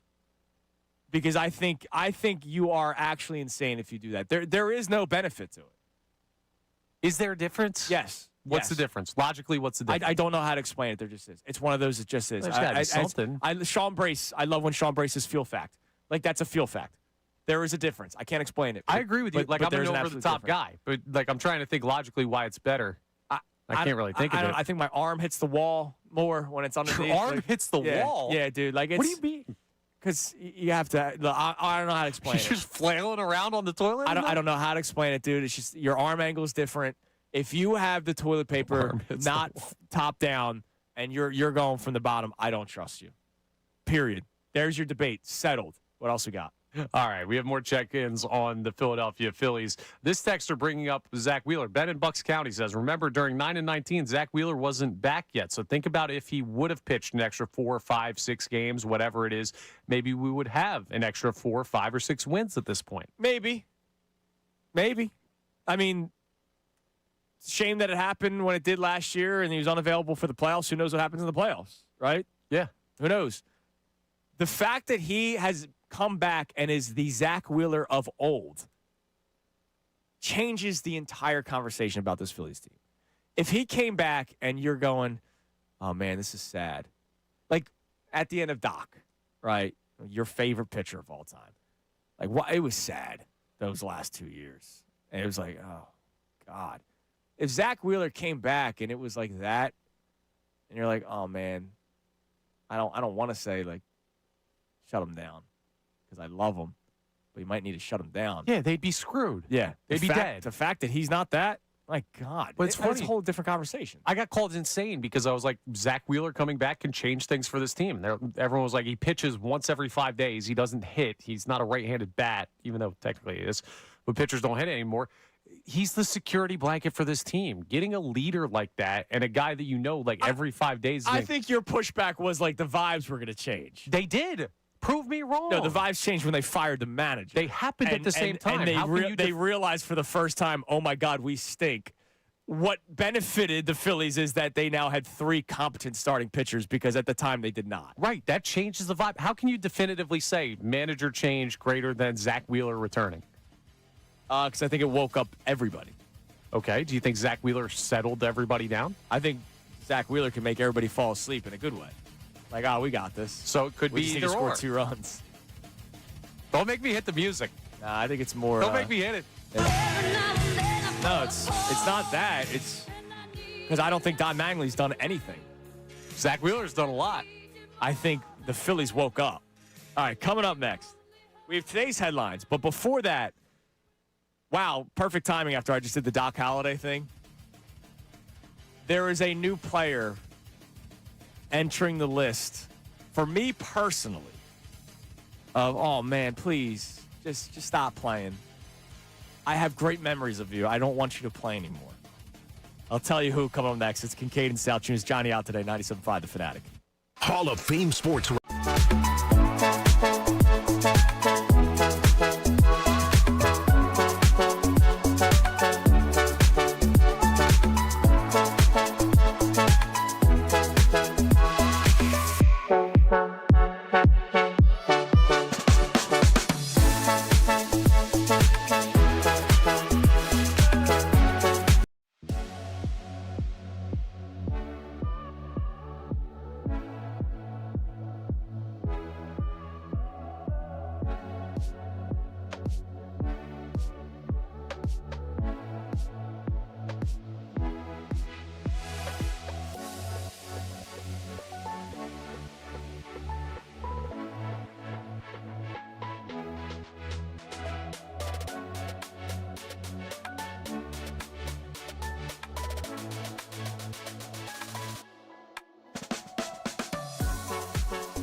Kincade and Salciunas, Philly Sports Talk, 97.5 The Fanatic and the Fanatic app. 7:47 here on Kincade and Salciunas, 97.5 The Fanatic. It is a Friday with Fadul. Amy Fadul will join us in studio from 8 to 10. I heard her wonderful voice when the door opened up, so I know she's out there. So Amy will be in studio with us for the rest of the show on this Debate Day Friday. If you could describe the 2026 Phillies, good luck. How would you do it? 610-632-0975. And before we get to today's headlines, two things to address. One, Tristan Homan has chimed in on social media about the toilet paper debate on this Debate Day Friday. Should it be over or under? And I say if you go under, if like it's behind and you're pulling it down with it being from behind, I don't trust you. I actually think you are an insane person. Connor, you kind of laughed at me when I said you have to change your angle of the tearing. This from the internet, so you know it's real. Oh, come on. The over orientation is widely considered the better choice. It is more hygienic, easy to tear, and reduces wall contact. I didn't know how to explain it, but I know that if the toilet paper is on the other side, that I have to change my body direction in order not to make contact, whether it's my elbow or my hand. I was right. You laughed at me. Yeah, it's just nobody's hitting their arm. You're like, I'm smacking into the wall. No, you are. It ripping literally the says to TV? avoid wall contact. Like it's touch the wall. It's but real. And I don't want to touch a wall. Have you ever been to a bathroom on the road? I don't want to touch the Okay, I was thinking home bathroom. That's a fair point. Home bathroom, I don't care. But, on the road, I don't want to be touching the stall doors. Yeah, I made a pit stop at a Wawa recently, and I'm just saying it wasn't a Snickers bar that was rubbed up against the wall. All right, we didn't need all that. All right, the other thing, I'm going to get sad already when I see him get signed. DeAndre Hopkins was recently on an interview on Sirius XM NFL, and, quote, I still got a lot of ball left. Now, he did give a very veteran answer after that. This is not a situation I'm sitting here trying to force or go out and be a regular season superstar, because that's for the young guys, man. That's for the people that they want to develop and give those contracts for the future. I know in my position, I'm a utility guy. I'm a special situation kind of guy. I can go out there and beat anybody one-on-one at any time, but as of lately, I've been a third down guy. I wasn't using the red zone last year, but on third down, they're going to put D-Hop in there, and they're going to come to me. I don't think that'll change anytime soon.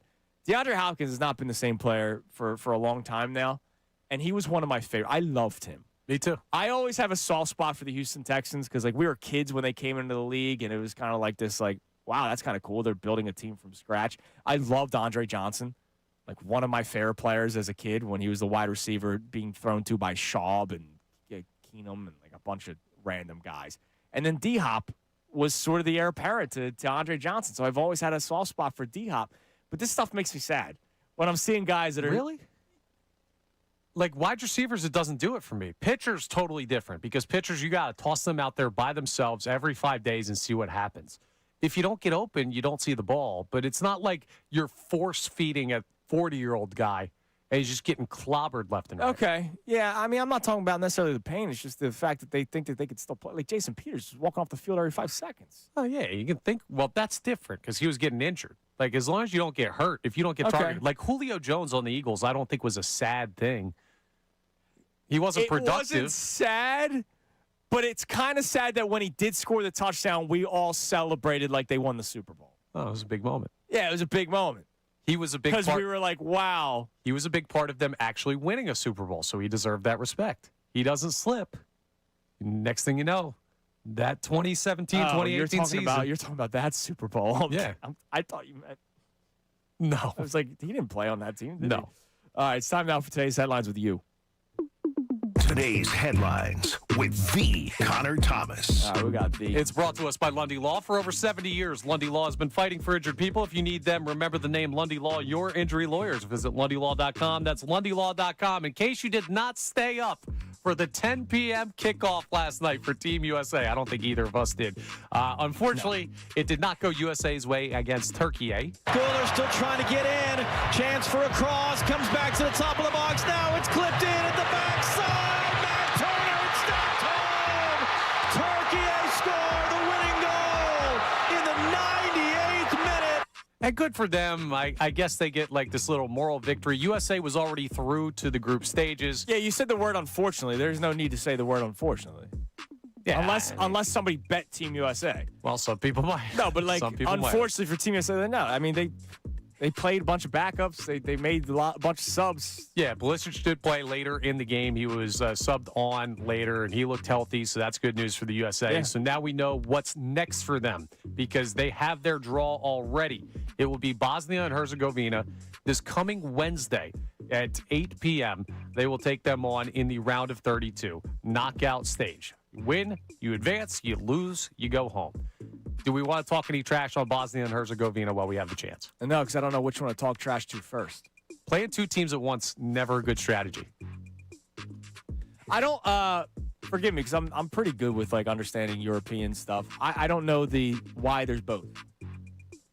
I don't know. I really don't know. I would have to look that up. Yeah, Because off the top of my head, like not sure. I know that in the Olympics they don't say Russia. It's like I forget what they call it because Russia was technically banned, but they still have Russian athletes. Yeah, I imagine the Soviet bloc, they had to break it up. They were two different countries. They eventually merged into one because they were small countries. That would be my guess, is why there's Bosnia and Herzegovina. But either way. It's because it's a single nation formed by merging two distinct historic geographical regions. So Okay. It's basically like we can't pick one or the other because then we're disrespecting the other. So let's just do both.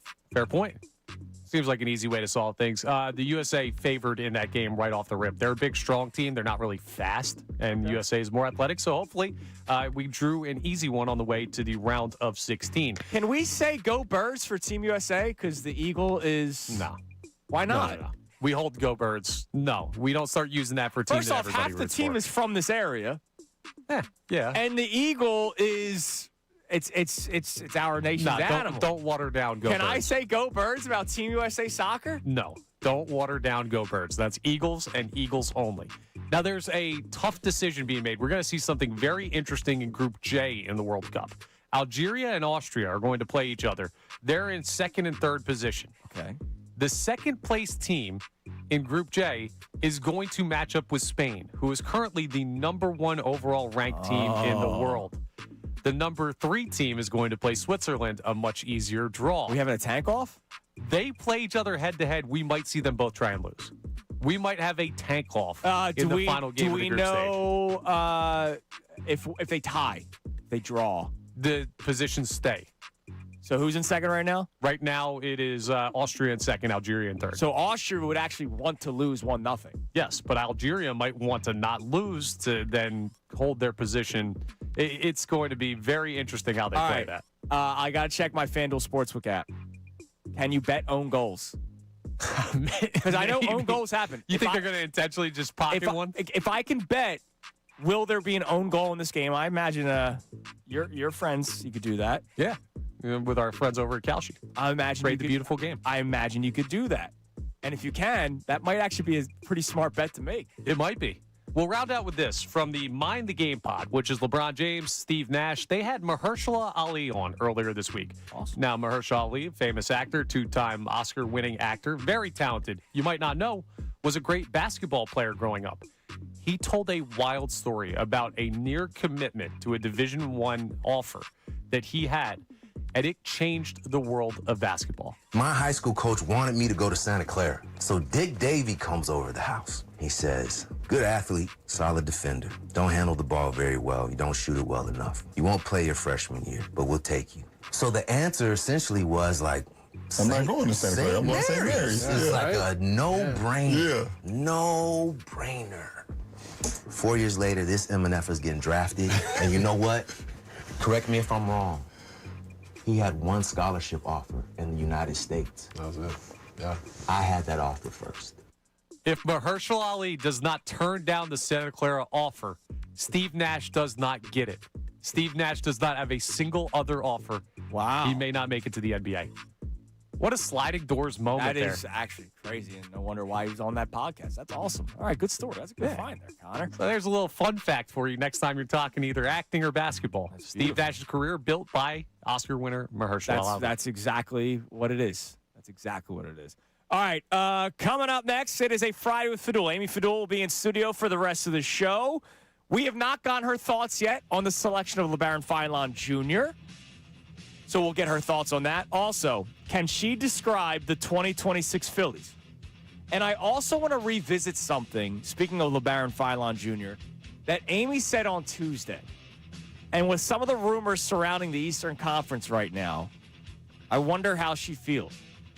It's Kincade and Salciunas here on 97.5, The Fanatic. All right, we just talked about Algeria and Austria. If I can find it on the FanDuel Sportsbook app, I would bet one of the two teams to score an own goal. But you can also score goals. On the biggest stage of the world, FanDuel in partnership with Valley Forge is changing the game because sometimes your player gets subbed off and your bet goes with them. Well, not anymore. With FanDuel Super Sub, if your player is subbed out, your bet stays in. That's right. If your player leaves the match, your bet continues on with the substitute. So last night, Team USA played a bunch of backups. They eventually made a bunch of subs. Your bet would normally end if you had somebody to score and they go off the pitch, they get substituted for. But now with the Super Sub, the bet continues until the final whistle. Just visit FanDuel.com/local to get started now. That's FanDuel.com/local. Let there be goals this summer on FanDuel. You got to be 21 plus in present Pennsylvania. Gambling problem, call 1-800-GAMBLER. Now on 97.5 The Fanatic Sports Update. Phils keep the magic going. I'm Connor Thomas, and for the third straight game, the Phillies kept their ninth inning magic alive, coming back from down 5-0 earlier in the game, tying it for the ninth inning, and then scoring 5 in the final frame to win 10-5. Bryce Harper's 2-run homer in the ninth started that 5-run inning. Here's how it sounded on NBC Sports Philadelphia. Fly ball left field. That's hit well. Lyles going back toward the wall. Gone! Opposite field. 2-run home run. Bryce Harper. The ninth inning magic strikes again. The Phils win the series over the Nationals just insane fashion. They've scored 15 runs in their last 3 ninth innings alone. Now it's on to a series in New York with the Mets. First pitch of Game 1 is at 7:10 this evening. Zach Wheeler's on the mound for the Phils. Flyers have the first round of the NHL draft tonight. They hold pick number 21. They also made a trade yesterday, sending Garnet Hathaway and a 6th rounder to the Florida Panthers for a 4th round pick in 2027 and a 5th round selection in this year's draft. Team USA fell 3-2 to Turkey last night in the final match of their group stage play. They'd already won Group D, so they'll face Bosnia and Herzegovina in the round of 32 on Wednesday. Amy Fadul joins us coming up next. She'll be with us for the rest of the show. This update is brought to you by the Crohn's and Colitis Foundation. The Crohn's and Colitis Foundation has led inflammatory bowel disease research and care for over 50 years. Learn more at crohnscolitisfoundation.org. I'm Connor Thomas for the home of the Sixers, Flyers, and Union. 97.5 The Fanatic and the Fanatic app.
much you get paid without even me needing to know your salary. I just know if you get paid a lot from the team at NBC Sports Philadelphia. Sure. Somebody gave me a shout out on YouTube with my Band-Aid. Now, they thought it was a SpongeBob Band-Aid. Tommy John says, Chunas rocking the SpongeBob Band-Aid. Good work. It is not SpongeBob.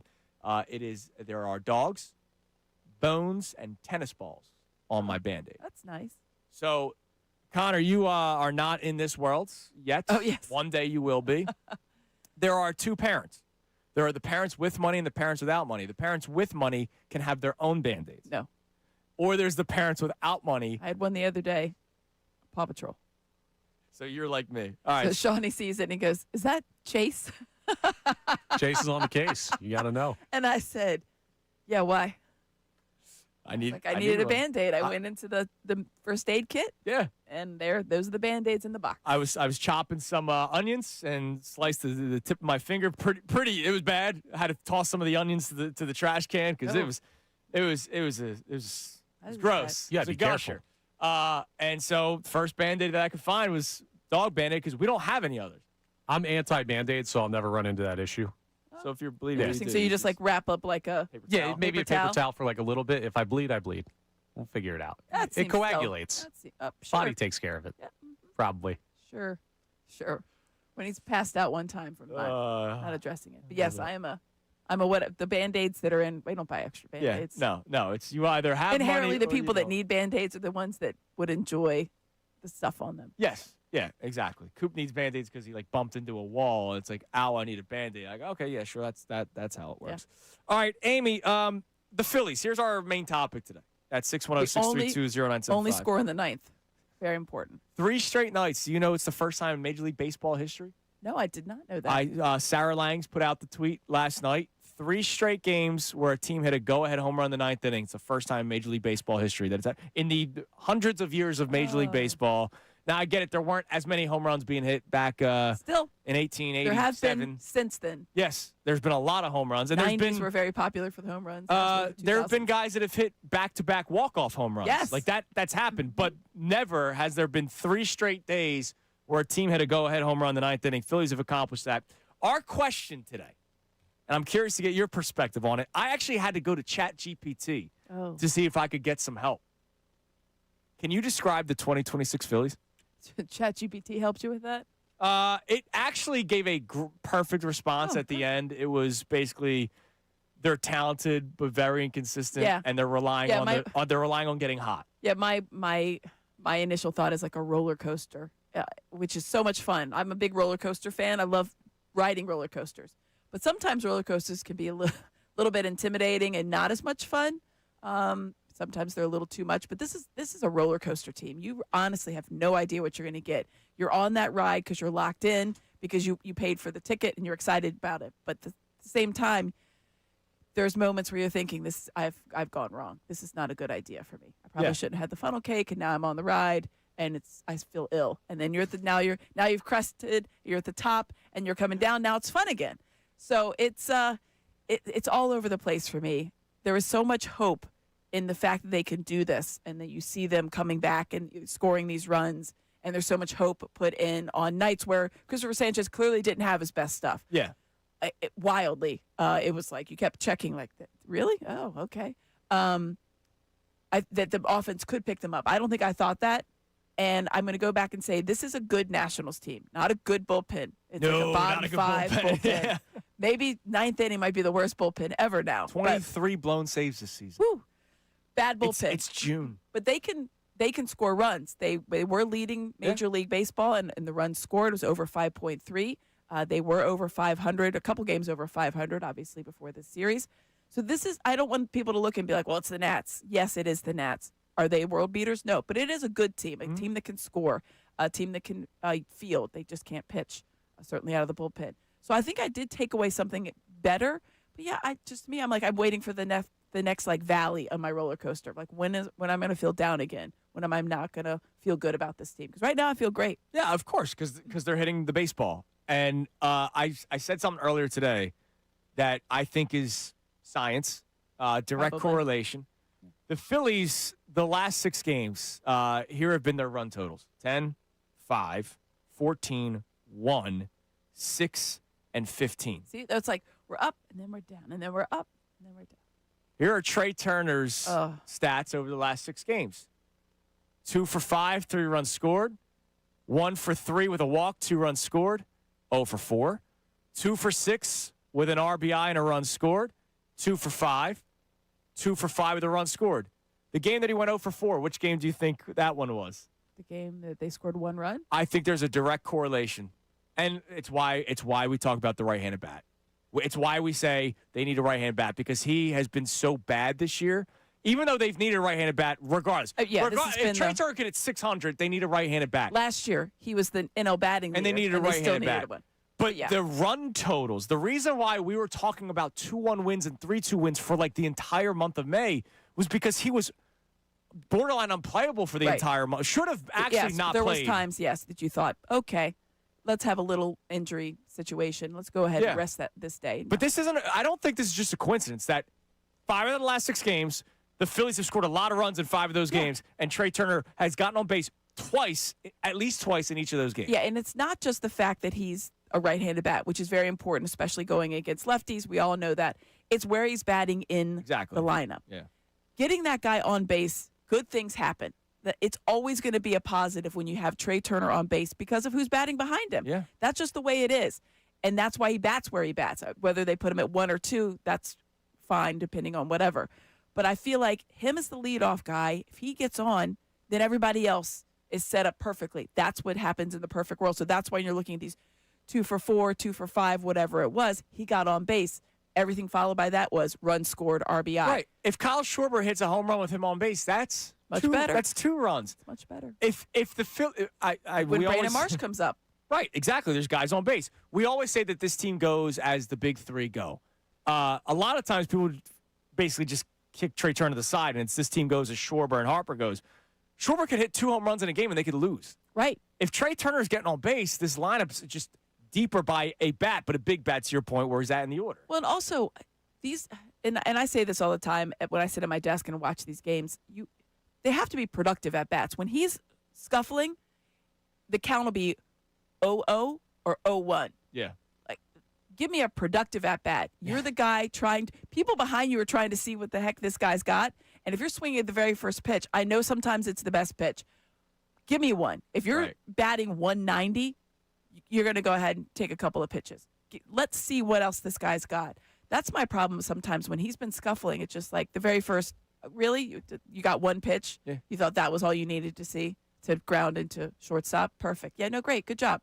That to me it was a bigger thing than even when he was not hitting. It was the way that he was not hitting. It's just the uncompetitive at-bats. That's not a productive at-bat for anybody. Yeah, and you're starting to get that. I get it, though, because when you're slumping, you feel like you're drowning when you get down in the count. You're like, I got nothing right now. Now I've got a strike on me. It makes my job even harder. You want to attack hittable pitches early if you can, but you can't really do that from the leadoff spot and consistently help. What he needed to do personally and what the team needed him to do at the leadoff spot weren't coexisting. Yeah.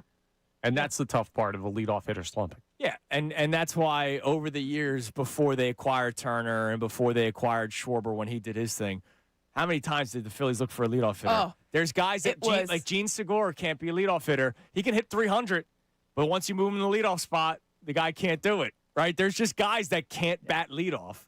You wonder if it's a mental thing. Is it the pressure of it? Is it? It's also being open to taking a few pitches to and start that's a the game. Thing. That's what you have to do. Like Alec Boehm can never be a leadoff hitter. Not that you ever would put him there, but like he can because he swings first pitch. You can't have him bat leadoff. That was never. That would that really will funny. never work. All right, really funny. Amy. Yes, sir. I got a "Of Course You Can" Andrew on the YouTube chat from Fuzzy 007. Of course you can. Real quick, can you say "Go Birds" about Team USA? Sure. No, stop it. We got like 5 guys from Delco. And the Eagle, United States USA. of America. Nah, you're you watering have it a down. bunch of guys. Half the team is from here. Yeah. I think you can say "Go Birds" for Team USA. If we're at a Team USA game, right, we're at the match, we're excited, and there's a good group of us, and we're in a certain section. Maybe we're near the goalkeeper and some of the. And if we yelled out "Go Birds," I guarantee you get a couple of Go Birds back. See? Guaranteed. Go Birds. That's my barometer of like. I'm not saying start chanting EAGLES. They already have USA, USA, USA. But if you drop a Go Birds, I think You're going to get it back. And I think it fits. Yeah, but then you got Cardinals fans saying "Go Birds," and you got Falcons fans and Seahawks fans. You can't open it up to say that different stuff. teams with They bird don't. stuff. They don't. No, you can't The let it. Ravens don't say "Go Birds." They don't. The No. second you open it up to national, What, you want them to like steal? You think they're going to steal the cheer? it's ours. Who cares? They're not I going to care. steal it. But where do the Eagles play? Philadelphia. And where's Philadelphia? In the United States of America, baby. That's right. All right. We're in the cradle of liberty. What do we have on the text line about our fightings? And I got to explain debate day to Amy, and Amy's got to tell us about LeBaron Feinlein Jr., her thoughts on it. What do we got on the text line? Davis on the text line. Feel the Davis difference. Check him out in Burlington. All right, so this texter checks in and says, it's VT Ron, by the way. What's up, Ronnie? The fellas, hey, I enjoy watching Harper play, but I still believe that he's on the downside of his career. He's a leader in the clubhouse and a guy who can take you away if he gets hot. My question is, they just beat a Washington Nationals team that has no bullpen at all, and Andrew, you could be the closer on that team. We'll see where this goes in August. Yeah, it could be. I can still sling it. Look, the Phillies have another bad series, a bad team against another series against a bad team next, against the Mets, and then the Pirates, and then the Royals, and then the Reds. You know what you do? You capitalize. Yeah, I was going to say, you got to run that, right? You have to take all those series. You don't go from 9-19 to 45-36 just by beating bad teams, by the way. Like, you have to mix in some wins against good teams during that. And, oh, by the way, it's one of the things about sports that I love. Oh, well, they only beat the bad teams. You know what we'd be saying if they weren't beating the bad teams? I can't believe they can't. A couple years ago, the Marlins. Can't beat the Marlins. They're terrible. Can't beat the Marlins. All right. So they beat them. They beat the bad team. You have it's to just beat the Marlins, though. It's just the Marlins. You can't beat the Rockies. You can't beat the enter bad team here. Yeah. The same person saying that they only beat the bad teams will complain when they beat the bad. Yeah, you can't win. If they go 162-0, that's the only time we'll be happy. Yeah, by the way, the Padres, who are once again second place in their division, Phillies took 6 straight against. Literally smoked them. Yeah. Didn't they win a series against the Braves? Yes, they did. Huh, interesting. Yes, they did. All right. LeBaron Feinlein Jr. Had him on yesterday. Loved him. Back-to-back years, I fell in love with the rookie draft pick like within 48 hours He's a likable of the fella. selection. He's awesome. What did you make of the selection? Were you surprised that he was there? Because that was not really a name that we talked about much leading up to. It was funny because I would believe I was on with you guys that morning, and I said the only concern I would have about them not taking a wing is if the guards that were projected higher were going to fall. It happens every year, and there's nothing wrong with the guards that fall. Yeah. Tyrese Maxey fell. Yeah. But sometimes it's the way the board shakes out. You never really know. He was legitimately projected in that 16, 17 range, maybe as low as 18, but I didn't see him outside of the top 20. A lot of people think he's one of the better overall guards in the draft. Oh, yeah. I liked the pick. We did have we went on that night and we actually had a breakdown just in case that happened. You could kind of start seeing it. So it was funny. We're all watching the draft, but then also that was the crazy Phillies game where they came back twice. And so at one point I missed like 4 picks. I was like, I have no idea what's happening in the draft. Where are we? What's happening? But I liked the pick. I shouldn't say that. I was unsure of the pick initially because I was like, oh, gosh, I knew this was going to happen. I knew they were going to take a guard because there was going to be a guy that fell to them and you couldn't resist. Mm-hmm. But then the more I thought about it, because we had the breakdowns, I remember him at Alabama. I remember how much better he was from year 1 to year 2. Huge improvement. I said to Connor, I actually watched more Alabama basketball this year than ever before. Part of it was the kid that went back from the G League. Right. And I wanted to see what and the first game, Phylon scored 30 points, and I was like, who's this kid? Yeah, it was funny. I tweeted out something like electric. Someone was like, he's not electric. And I was like, well, if you watched the game, Then your he's eyes electric, always found him. Well, he played against Michigan in the 35. tournament. Yeah. Electric. Your eyes always found him. To me, that is something that I kind of go on and be like, all right, well, what is it about this kid? So what am I watching? I'm just watching something. There's a certain like element of his game that you really are just drawn to. And there was another person like, he didn't dunk. I'm like, I could care less. He can cut through traffic and take contact. Tyrese Maxey doesn't dunk. But I like him more the more that I watch like the deep dives, the improvement, because I watch a lot from his freshman year to his sophomore year. I think that was really big for him because he could have gone out his freshman year. Could've. He would have still been a draft pick. But he is a guy that can really create. And it's interesting because he had 2 different roles. First year, he was not tasked with scoring. He was much more of an adept ball handler. He was going to create for his teammates. Second year, he had to score more. but he still was able to create, right? He shot a really good clip at 40% on over 6 attempts per game, which is a lot. And I think that he, 5 assists as well. His assist to turnover ratio is pretty good for what he is, because there was the comp in the draft also with this kid Cameron Carr, who went 2 picks later, and I think there's going to be a lot of people. He's a 2-to-2 assist to turnover ratio guy. Yeah, stuff like that is always like, ugh. And Cameron Carr was a non-factor in his first 2 years in college. Non-factor. Went to Baylor, great. Got up there. Yeah, huge. things changed. Yeah, I get that. To me, like, improving year over year says a lot. And there's the other knock was on draft night. I was telling Austin and Sean out there that he's old. It's my favorite thing. The kid will be 21 in November. He's old? Yes, that's what people. That's literally, if you go and look like cons against LeBaron and Philon, that's a knock, because one, he stayed in college for 2 years and he's on the older side. Yeah, like, I love the stuff first like that. 8 picks were freshmen, right? Children. Yeah. But I mean, the fact that the kid's going to be 21 to start basically his rookie season, that's considered old in the NBA. I think that that's actually a really good thing, because you saw how much growth he had from year 1 to year 2 in college, and he was already old, right? He was already 19 and 20 and 21, or getting ready to be 21. I thought that was really important, that he shows that he has a lot more ceiling. The ceiling's going to be raised for him. I like the pick. I think he's a good scorer. I know there's going to be the comp to Jared McCain. I think he's a better defender.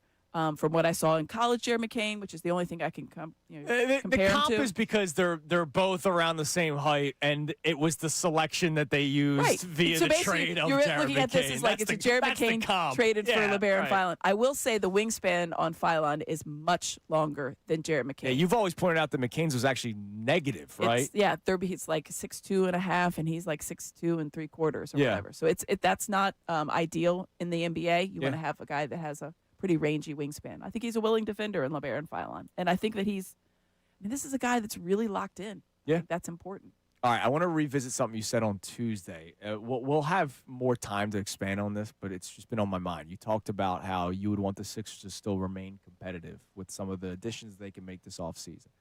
Are you seeing some of the rumors that are happening in the Eastern Conference? Did you see what Wendy said yesterday about the Pistons? No. Kawhi Leonard is a player that they will aggressively try to get this offseason.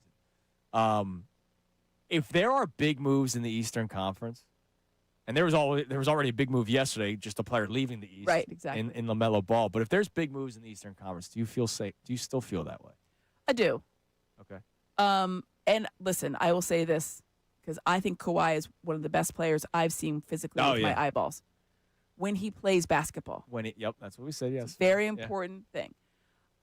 If Kawhi Same could be said about Joel Embiid. Yeah, exactly. Like literally. It's so great. Like, people look at it, I was like, Kawhi and KD and all these guys. I'm like, oh, it's the same thing. It's just you never really know what you're going to get. And KD will probably play basketball until he's 55 years old with his style of game. And average 25 and points. It would be great. I would still take him on this team tomorrow. I don't know that Kawhi would move the needle so much for me that I would be like, all right, well, we're not going to be competitive. Let's just dump everybody and start over. I don't know that. Now, if there's more moves like that, if there's much more moves, if you've got 3 or 4 of the big names coming here to the East, because the East right now is open. I think that's what we talked about on Tuesday. The East, I don't mean open as in like it's a free-for-all, but it's certainly not dominated by 2 or 3 teams like the West has been. Right. The Knicks are a good team. There's no doubt about it. They are a great playoff team, and they have a guy that knows how to win.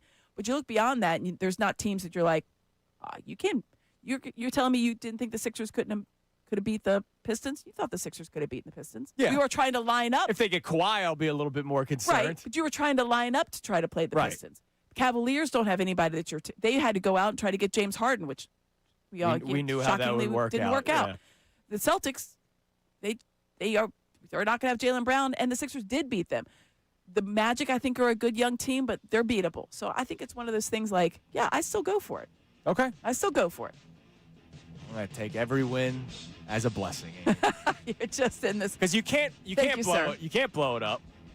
But I'm not going to have expectations. I'm just let's watch the young guys grow, and every win will be a blessing. All right, coming up next, it's a debate day Friday. So, Amy, you will get your first test, I guess, here, where we either settle the debates or we make it worse because we may not agree on some of the topics that are sent our way. Also, we have reached summertime NFL content. I think we'll start a segment, maybe So daily. Which list are we looking at today? The daily ranker, I think we should do every single day here on the show. Because there's always going to be one. Are the Eagles as talented as an offense as they once were? Someone doesn't think so. We'll tell you what next. It is Kincade and Salciunas, Amy in here on 97.5 The Fanatic. Now on 97.5 The Fanatic Sports Update. Another ninth inning rally. I'm Connor Thomas, and no, this is not a repeat from yesterday. For the third straight game, the Phillies kept their ninth inning magic alive last night. They were down 5-0 against the Nationals, tied it up 5-5, then scored 5 in the ninth to win 10-5 and take the series. Bryce Harper, big 2-run go-ahead homer in the ninth. He talked about keeping an eye on the Phillies if you're the rest of the league. Yeah, we're coming. I mean, watch out, right? I mean, obviously we're a great ball club. We knew it. We knew we had it in us, and we're playing good baseball right now, and we have a lot of fun, obviously, and we just got to keep going.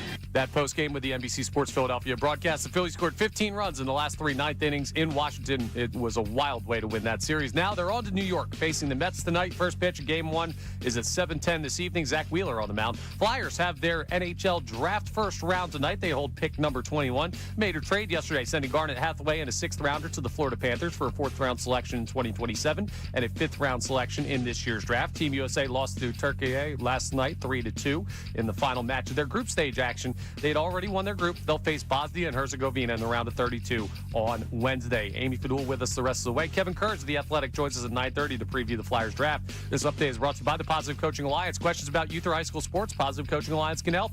PCA, a national nonprofit, develops better athletes and better people through sports. Info at positivecoach.org. I'm Connor Thomas for the home of the Sixers, Flyers, and Union, 97.5 The Fanatic. You tell.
97.5, The Fanatic. Oh, you just heard the promo for the Club Hertz Tour shirts that you can get on 97.5thefanatic.com. Go to the pro shop.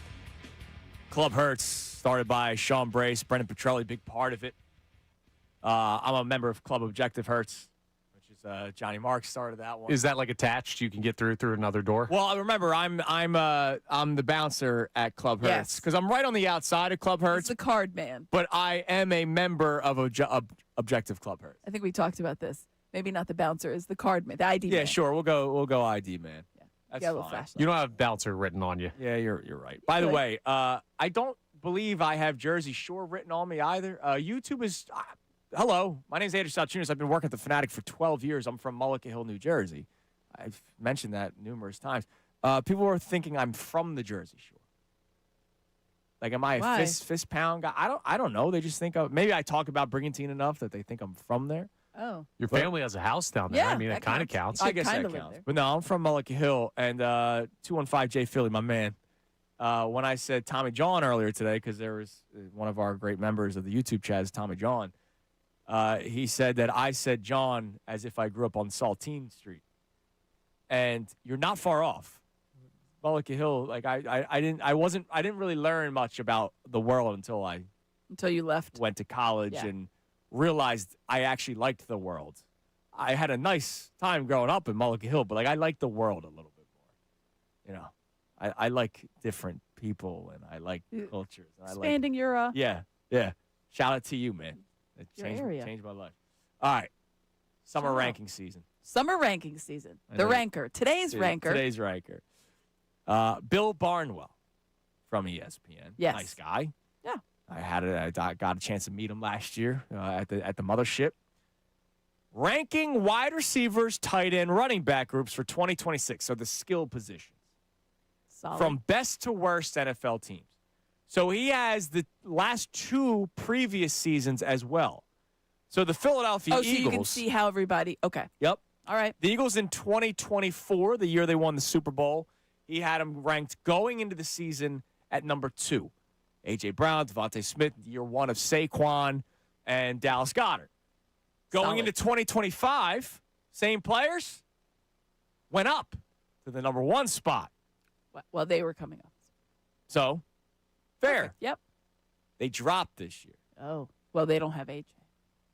So it makes it an interesting question whether or not A.J. Brown is worthy of dropping 8 spots. He still has them top 10. Spots? He still has them top 10. He has them number 9, and he does big write-ups on every single team. And he is excited for some of the young players. He's very excited for Mekhi Lemon, and he's very excited about Eli Stowers. But the absence of A.J. Brown to now the aggregate of Mekhi Lemon, Hollywood Brown, Dontavian Wicks is enough for him to drop them 8 spots. Now, this is not offense as a whole. So this isn't just that group. This isn't Jalen Hurts. He feels a certain type of way about Jalen Hurts. He's just saying, all right, the skill position group of Saquon, Devontae, because now we're leading Devontae instead of A.J. Brown, all those other receivers I mentioned, Dallas Goedert, was enough for them to drop from the number 1 skill position group to 9th. I don't hate it. I think maybe if you could have told me 7th, I would have been like fine with that. So maybe that's just kind of splitting hairs there. I think what you're looking at is the loss of A.J. Brown, trying to recoup some of that. But also, I think that the reason I would probably put them a smidge higher is that I think Saquon Barkley is going to be better. Yeah. And I think that's what I would elevate him back up. I pulled up the numbers just to see, because A.J. Brown, it's not like he lit the world on fire in 2024. He was good. But 1,000 yards. Just like he did it was 1,079. And he had 3 or whatever it was. Yeah. All those seasons, those 3 seasons you had, or 2 seasons you had, 7 touchdowns. So Dallas Goedert still was their leading touchdown guy last year. Yeah, He's he still was. their guy. And the way that the tight end is going to be used in this particular offense, the way we've seen it before, very important piece. Dallas Goedert, very important tight end. So they're still top 10. Now, I have the teams that are in front. All right. Number 1, the Detroit Lions, I still agree. Like, even though the Lions sucked last year, they didn't make the playoffs. Amon-Ra St. Brown, Jahmyr Gibbs. Jameson Williams. I like. Sam Laporte is a hell of a tight end. Like I don't disagree. Those are good skill positions. I don't disagree with that being number one. You could probably debate it with the second team, which is the Los Angeles Rams that has Devontae Adams, Puka Nacua, as long as he's off the sauce. Kyron Williams, Blake Corum. They have a lot of really good players with the Rams. Bengals are third. Obviously, Jamar Chase. You have T. Higgins. You have good backs there. The Falcons are fourth. But it's an empty fourth. Like, it's great that you have Bijan Robinson and Drake London and Kyle Pitts just got an extension thanks to Kirk Cousins. They're going to win 8 games. Yeah.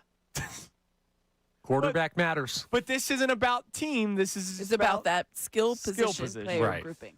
5 is the Niners. 6 is the Cardinals. Okay. Walk me through that one. I don't agree with. Walk me through the Cardinals. What does he say about the Cardinals? Marvin Harrison Jr. They obviously really like the running back out of Notre Dame that they drafted. Because, Love. They're stupid. Because Jeremiah. You should never draft a running back in the top 5. How many times you heard me say that? It's just too many. Stupid. Trey McBride is arguably the best tight end in football between him and Brock Bowers. So all right, but ahead of the Eagles, I disagree. They're an unproven rookie running back. Yeah, let's not pretend like Maserati Marv has been tearing up the league. Yeah. Right. He's actually been not good. Yeah, I was going to say solid at times. Yeah, for what he's supposed to be, he's not been good. He was supposed to be his dad. They also be like a souped-up version of his dad. Forget the Eagles. They shouldn't be ahead of the Cowboys. No. The Cowboys are 7th with CeeDee Lamb and George Pickens, and you can pick whoever the hell is the tight end. It's going to be good. Yeah, because that's how they do it. That's just how they do it. And Javonte Williams had a really good year. He had a really good year. They pay him. They don't really pay running backs. And then 8 is the Vikings with Justin Jefferson, Jordan Addison, I think that these are like Jawan Jennings. I'd like to see how the weighted. I think it's weighted, right? So Justin Jefferson's going to get you in there because he's Justin Jefferson. I think McBride is going to get the Cardinals in there because of that, and then the potential of Marvin Harrison. I feel like those probably should be flipped. But honestly, I don't have a problem with any team in front of the Eagles in this except for the Cardinals. So the Eagles should be 8th, and the Cardinals should be behind the Eagles. That's a fairish. It's just crazy to think that A.J. Brown. Somebody thinks that A.J. Brown's absence is that much. Which, look, I'm wondering if it is. Worried about it. I'll say the other W word. I'm worried about it. I don't think it's just A.J. though. Does he have a blurb on it with the Eagles? He has a blurb. Yeah, it's a big blurb. I'll skip. It's a well thought out ranker. He talked about the absence of A.J. Brown. But second paragraph was it's always going to be difficult for Saquon Barkley to sustain his absurd big play rate from 2024. So that's his belief. Right, but I feel like he's not going to go back to 2024, but he's going to be better than he was in 2025 because the line's going to be better. I think that's the most important thing. Yeah, but if one is 2,000 yards Saquon Barkley, like AJ maybe dropped him 2 or 3 spots, and then Saquon dropped him 2 or 3 more. Yeah. All right, fair enough, Connor. That's good work. All right, but there's more. There's another There's ranker. more rankings. I had this sent to me, actually, by a couple people on social media, so thank you to everybody that sent this because Pete Prisco is our old buddy here on this show. Yes. Pete Prisco put out his annual top 100 players in the NFL list. Now, it's one thing to go, all right, where are some of these Eagles at? It's another thing to go, where are some of these Eagles at? And then let me do the Control F on the keyboard and type in QB, and I can see how many quarterbacks are ahead of Jalen Hurts. So Jalen Hurts comes in at number 84, dropping from last season's ranking of 52 of the top 100 players. But he is the 17th quarterback. That is wild. This is the one. This is the what? Who votes on this list? This is Pete Prisco doing it by himself. Just him. He talks to people, he says. But this is him. 17th. The quarterback. 17th. Quarterback's ahead of him. Let's just remind how many quarterbacks there are out there, and also there's. I think we had a list the other day of they put Kyler Murray in there. I'm like, you don't know that he's the quarterback. Yeah, you can't do that. Yeah, you can't do that. That was the duos, the wide receiver quarterback duos. You don't even know. Baker 16th. Wyndham Clark's favorite quarterback. Oh, yeah, so give me who's above him. Brock Purdy 15th. Sam Darnold 14th. I guess he gets the nod because he just won the championship. Like, you remember you said Sam Darnold wasn't very good? I was like, I think he's fine. Yeah, he's fine. Caleb Williams, 13th. Jaden Daniels, 12th, despite last year. Stop with the Jaden Daniels Trevor above. Lawrence, 11th. These are. This might be the lowest Justin Herbert's ever been ranked, 10th. Are we? He didn't talk enough to Harbaugh. Is somebody finally catching on that Justin Herbert is not just the prototype? Yeah. Drake May, That's 9th. just- Jared Goff, 8th.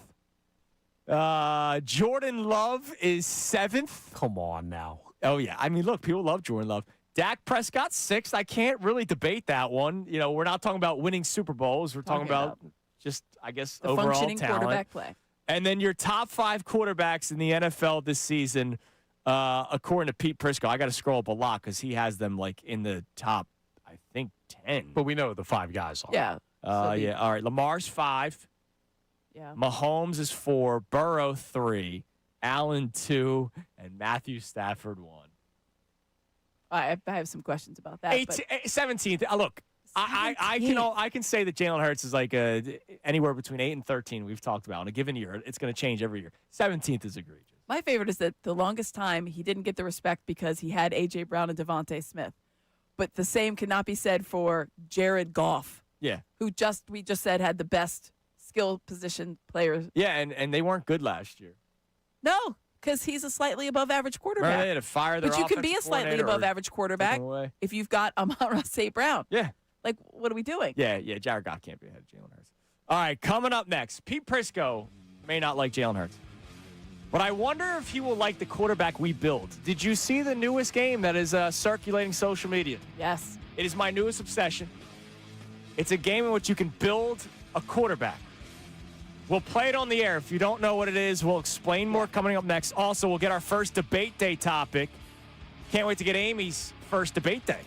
Congratulations, you've made it. It's Kincade and Salciunas on a Friday with Fadul, 97.5 The Fanatic. Got some.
It's 8:47 here on Kincade Salciunas, 97.5 The Fanatic. All right, the new game that has taken the sporting world by storm. A couple of weeks ago, we did the NBA one where you're doing 82-0, trying to go 82-0. There's a new game called Build-A-Player, buildaplayer.com, and you have to build a quarterback based on certain attributes, and then the quarterback that they give you, you pick the attribute.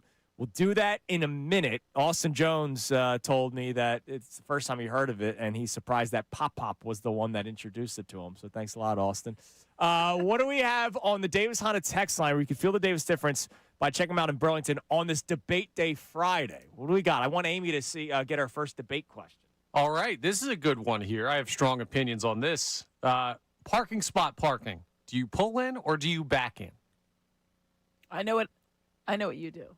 I may back in. Worst type of person. I may back in, but hold on. I also have a feel for situations. I'm not going to back in during a busy parking lot. You should never back in. I back into my driveway. What? I like the straight shot out. You don't live on a highway, dude. I've been Why on do your you street. need a straight shot out? I just like it better. What kind of situation are we backing into? So if you backed out of your driveway, well, I'm you're not backing into anything because I'm going straight out. But you backed into the driveway. Yeah. I do have a neighbor that parks a car in the street that I do worry about hitting sometimes, I will say. But I may back in 90% of the time. Yeah. But like when I'm at ShopRite and it's busy, I'm not. Here's how you know you're wrong in a debate is when you start, before you've even started your point, you start saying things of Caveats. like, well, Yeah. but I would only do it because you know you're wrong. It's not. I would hope you would never back in at a shopping center. No, because it's annoying. Right, because I'm like, well, we see them. Yeah, I know, and I get annoyed, even though I'm a trying to back-in go guy. up and down the aisle to find my spot. Oh, okay. Here we go. You're just making it more convenient or inconvenient for everybody else, and Also, you're at not a saving yourself any time. At a shopping center, you can do the I'm pull not, through. if nobody's near me, I'm not making it inconvenient for anyone. If no one's near me, but if it's a busy shopping center, yes, I will not back in because I think that's a D move because now you're holding up everybody else's day. Backing out is easier than backing in. You're costing yourself time. You're I making don't your life agree with harder. you that backing out is easier than backing in. Absolutely. I don't agree with You're going backwards. Backing out, you have much more space. You're Correct. trying to get in these little lines. But if I am backing out at a busy parking lot, you're looking around a whole lot more. I can easily see left, right if I'm going straight out. If I see you backing into a parking spot in a busy parking lot, I will come and take your car away. Andrew Ellis chimes in. It's actually safer pulling out of a spot when you're backed in. Yeah, Thank if you're you, a bad Andrew Ellis. driver. Thank you, Andrew Ellis. I appreciate you speaking facts. Sorry, you're not a good driver. So debate day, I guess I'm always on the right side of history. So if that person is a back-end guy, then you win. This is wrong. Let's build it. This is the first time I got tag teams, I think, on a debate day. Well, Because the usually John's freaking insane with anything that's I think debated. he's a back-end guy, though, too. Yeah, and I should probably change my. Oh, you're always on the right side of history, I aren't should you? probably change that one. I don't know the situation where I would have to back. The funny thing today, though, I saw Andrew's car. Backed in. I back in every. So I was like, you know what? I back Did you in every back in morning. today? I did just because. Amy! Just because he did it. You can't and be he's on the talked, side. We've talked about the back end before. That's how I know John Kincade See? the back end. When nobody's and it was around. and I will tell you, it was annoying. The whole time I'm like, You know when it's not annoying? When you're leaving this place and you're saying, aren't you happier to leave places than to arrive? it was especially I'm always today. happy to leave the work. I'm always happy to leave the grocery store. I'm always happy to leave things that I don't want to can be back at, out like much quicker parties than that I don't give a damn I will say about. I can back out much quicker than I can back in. Wait, you back out. You back into your driveway. Are you always happy to leave home and your family? Wow. Oh wow. You said Oh, it. got You it. made the argument. You know what, Connor? That's what we call checkmate. Sometimes the answer is yes. Sometimes, Connor, the And answer that's is yes. okay. All right. Buildaplayer.com. If you haven't tried it yet, this is what you do. You go to buildaplayer.com. It's only quarterbacks. And you click on things. Physical abilities, mental abilities, and skill. It'll be yeah. And then there's a button where you hit spin, and it gives you a team, and it gives you a quarterback from said team. And then you have to try to build, and it's backup quarterbacks too. So if I hit spin, I just got the New York Giants and Brandon Allen. Oh, God. So that's a really good start. His best attribute, according to this game, is build at a B-. Everything else is in the C's and the D's, so I guess we're going with that. Sold. All right, Brandon Allen. Yeah. We just got the Giants again, but it's Jackson Dart this time. Okay. Legs is his best one. I would imagine that's. I would think that's yes. factual. Sure. What are his legs? What are now they we're rated? not doing concussion protocol. We're just doing his ability to run. Brian Dable is no longer the head coach of the New York Giants, so they're allowed to take him out of the pen or out of the tent or let him stay in there. All right. This is actually a great one. We just got an A+. Oh. Dallas Cowboys Joe Milton III. Yeah, that's another thing people have to Arm realize. strength? It's like Arm literally strength, anybody yeah. listed as a quarterback. So we Yeah, just got he's got a arm rocket. strength. We just got an A+ arm strength, man. All right, Jets and Geno Smith, strictly on the football field, is what they're asking for here. You could do processing or leadership as a B. Or we could do a quarterback respin, but I at least have a starting quarterback here. Go strong chin. I was going to say Processing. Yeah, we'll take that. All right. I think processing, we should look for an A, honestly, because you don't Yeah. want to throw picks. He's a B. But it's all right. I already did it. All right. Tyler Shuck. Pocket presence, B+. You got to take that. You got to take good pocket presence. You can't take the snap and immediately roll right every single time. Oh, damn. We're clipping that. We're clipping that. You are now done for your vacation. Have fun down the shore. All right. Drake Hater. May. Accuracy and touch is an A, so you have to take that. Yeah. Dolphins and Malik Willis. Leadership's a B+. All right. Yeah, you got to take that. Good leadership. I think we actually have a pretty good quarterback here, except for the first guy. Made out of like bad quarterback parts. All right, we need automatic respin. What is it? What do we get? Carson Wentz and the Minnesota Vikings. Durability. No, vision and playmaking creativity are the last two. A couple of years ago, playmaking creativity is an A, but they have it as a C-. So we got to go respin. J.J. McCarthy, exact same things. Damn it. Let's stay away from the Vikings, huh? Well, no, you can't. You can't change. No, I know. I'm just saying. He had Control a- the spin going He had a forward. C+ for something, and we just we get one more respin because we're not taking Cam Miller of the Dolphins. That's another thing. When I first played it, I was like, who are some of these people? Well, we just ended with a C+ for quarterback vision with the kid that they just drafted. All right, so we got an 86 overall quarterback. It's not bad. It's not bad. And if we did the play out the season, we just spun and became a quarterback of the Dallas Cowboys. Sorry, it's not something that we did on purpose. Our record with this quarterback, they went 12-5 and are entering the playoffs, so you know it's just a video game because you know it's not real. Correct. And I'm now simulating the playoffs. So if they win the Super Bowl, this game's broken because the Dallas Cowboys don't win the Super Bowl. The Dallas Cowboys did win the first round of the playoffs. We will tell you during the next segment whether or not the Dallas Cowboys won the Super Bowl with this stupid game. That is the first time that's ever been teased on Philadelphia Sports Talk Radio. Great work. Thank you. All right, coming up next, we're going to reset our topics. By the way, the Dallas Cowboys lost in the second round of the playoffs, so that makes more sense. All right. Hang on, let me hit one real quick. Even in video games, they don't win, man. It's great. Phils, if you were to describe the 2026 Phillies, how would you do it? We are going to check the text line on this, but also there was a former member of the Phillies who was in the news yesterday. And my question is, if you are this person, what do you say? I'll explain more coming up next. It is Kincade and Salciunas, Amy in on a Friday with Fadul, 97.5, The Fanatic. The world's biggest soccer tournament is heating up, and you could trade the entire tournament on Kalshi. On Kalshi, you could trade every single match from the opening stage all the way to the final. Team USA rounded out their group stage action last night, losing to Turkey, but they're on to the round of 32.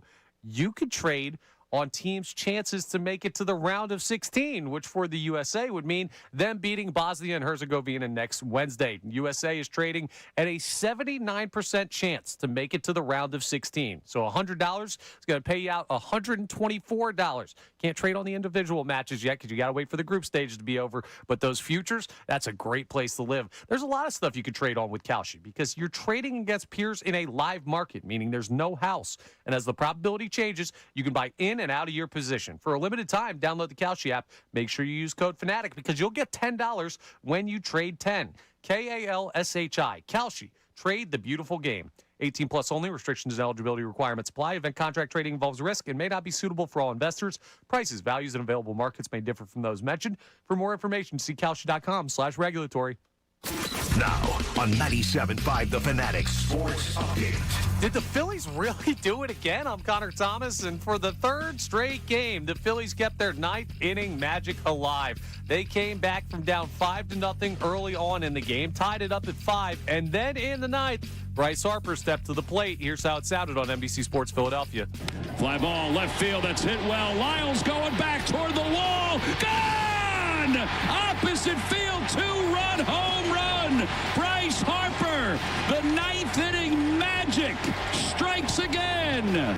They scored 5 in the ninth, including that 2-run shot by Bryce Harper to find another win. The Phillies have scored 15 runs in the last 3 ninth innings. They win the series in Washington. Now it's on to a series in New York with the Mets. First pitch of game 1 is tonight at 7:10. Zach Wheeler is on the mound for the Fightins. Flyers getting ready to make their first-round selection later tonight. They currently hold pick number 21 in the first round of the NHL draft. Also made a trade yesterday. Garnett Hathaway and a 6th-round pick going to the Florida Panthers for a 4th-round pick in next year's draft and a 5th-round selection in this year's. Team USA lost their final group stage match 3-2 last night. They had already won their group, though. They'll face Bosnia and Herzegovina in the round of 32 on Wednesday. Amy Fadul's with us for the remainder of the show. Kevin Kurz of The Athletic joins us at 9:30 to chat a little bit about the Flyers draft process tonight. I'm Connor Thomas for the home of the Sixers, Flyers, and Union, 97.5 The Fanatic and the Fanatic app.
Have to say. Don't worry, we will.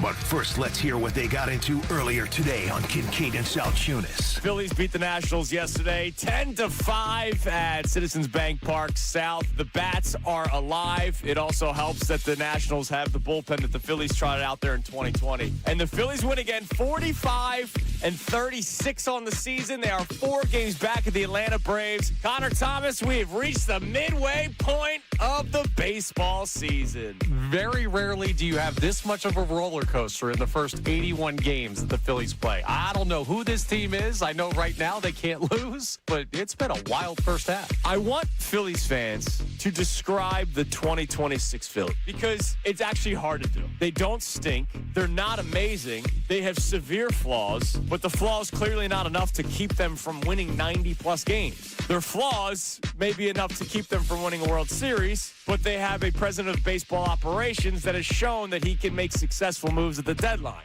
The Phillies are so interesting to me because there are issues with this team seemingly night in, night out. This Phillies team was 9-19 at one point, fired their manager that really wasn't doing anything wrong. But when he gets fired, it's almost like the team finally realized that they weren't playing good baseball. Now back to the show.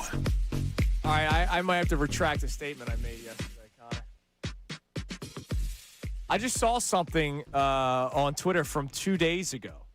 I did not see this until you just pointed it out. And yesterday, my chest was out, literally, because I was wearing my Hawaiian shirt halfway buttoned down. I was pulling the Castellanos look on the air yesterday. I felt good yesterday. What are you to do?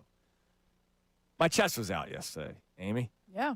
I have been talking about something that the Phillies should do for a couple of weeks now. And I took a lot of pride in the fact that people have started to catch on. And I've been saying that the Phillies, their big move at the deadline should be for a reliever.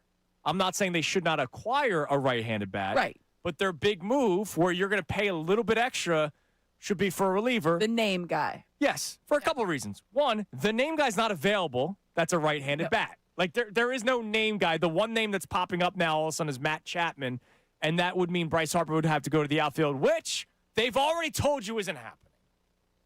But the Trout's not happening. Buxton not happening. So they're going to get a right-handed bat out of necessity, but there's not going to be some big name available.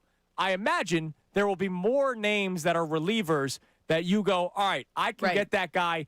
And by the way, our 7th and 8th inning guys have not been consistent enough for us. Alvarado will put together 3 or 4 outings where it looks okay, and then he'll have 2 or 3 outings where it looks horrible. Brad Keller was the same way before he went on the injured list. Orion Kerkering, who's had a pretty consistent good season, not so good the other night. We also know what he has been like in the playoffs where he has melted the last couple of years. So to me, if I can acquire a stud bullpen arm to be the bridge to Lidge, the guy that goes to Duran, and I have the 8th and 9th innings on lock, six outs just taken care of. And oh, by the way, my starting pitchers can go 6 solid innings. I really need to worry about one. I have a really good chance of winning, and I'm talking about winning, getting to the World Series and winning. And I had my chest out, Connor, because Ruben Amaro Jr. on the Phillies Talk podcast said the same thing. And I was like, oh, a baseball guy is now saying what I've been saying. And I wonder if John Kincade will respect my opinion more, because sometimes people go, well, if it's a baseball guy saying it, I'll respect it more. Baseball guy said it, maybe my opinion will be respected more, until I saw what else Ruben Amaro Jr. said. 2 days ago on the MLB Network, he was asked what the Phillies should do at the deadline. And he believes they should address the bullpen. But he said if they do not get a reliever, they should trade for another starter and move Jesus Luzardo to the bullpen. Oh, my goodness. The guy they just gave a 5-year, $135 million contract to, by the way. This is like John being on the same side as you with the back end debate. You got to look around at your company. Yeah, this is bad. And I respect Ruben Amaro Jr. I think he's really good on the Phillies broadcasts. Great on MLB. And I didn't hate the things that he tried to do as the GM. He tried to keep on winning, right? Sometimes you have to think about the next step down the line. We're seeing the same issues maybe happen with Dave Dombrowski as we currently live here with the Phillies. But I respect Rube. I don't respect that opinion. I'm sorry. You would be making your rotation worse. Yeah, who are you guys? Who started game 3? Unless it's Scooble, who are you getting? Like Robbie Ray? Let's get Robbie Ray to be our third starter and move Luzardo to the pen. And I didn't watch MLB, the show that he was on. I'm assuming the process is, or the thought process is, all right, you take a hit a little bit on your starting rotation because you have 2 giants of the game as 1-2. So you take a little bit of a hit just to improve your bullpen. That's the thought process. My issue with that is, why? But why? Wouldn't it be better? I get it. I do understand, like, the theory behind it. Sure. He's a guy. Luzardo's not a guy that's pitched out of the pen with the consistency. No. This is not the Ranger Suarez conversation from a couple of years ago. No, you used him out of desperation last year against the Dodgers because the game was never ending. And it was the Dodgers. But he's not a guy that was in the bullpen for chunks of his career and then all of a sudden became a starter. I think people think they did that with Rangers. It's not the same thing. And oh, by the way, he's not saying, like, come playoff time, you can only have so many starters. Yeah. He's saying, if you can't get a reliever, let's throw Aroldis Chapman out there, right? You can't get Aroldis Chapman. Yeah. So, like, July. Get another starter that you can pencil in there and move Luzardo for what? Yeah, because when I have a hole in my wall, what I do is I rip more material out of the wall to fix that hole. Yeah, like, I don't agree with that. And so now I feel a little wrong for being as chesty or, as YouTube is pointing out, sternumy because apparently I wasn't showing much chest yesterday. It was just sternum. We'll bench next week. I got you. Yeah, look, it's chest day Tuesday coming up, so football season's right around the corner, so I got to get back to it. Yeah, I felt really strong that Ruben Amaro Jr. basically said what I had been saying, but I hadn't heard that one. And I questioned that. If you had told me it was a different pitcher, insert name here, I would have been like, oh, yeah, maybe. Not Jesus Luzardo. Yeah, no, that's an interesting one. What are we going to do, call up Andrew Painter and put Luzardo in the pen? Stop. No. But could Painter be potentially a play up his stuff guy out of the bullpen late in the year if he does well at AAA? That's something I might think about. Yeah, you think about it if he can spot the fastball. But not whether it's Luzardo. the first inning or the eighth inning, fastballs down the pipe get blasted. All right, still to come on the show, we have Ask Me Anything at 9:47 at the end of the show. Start texting them in now. It's easier for Connor to keep them in track before we even get to this segment. So just text in 610-632-0975 to the Davis Honda text line. Feel the Davis difference. Check them out in Burlington. Ask Me Anything comes at the end of the show.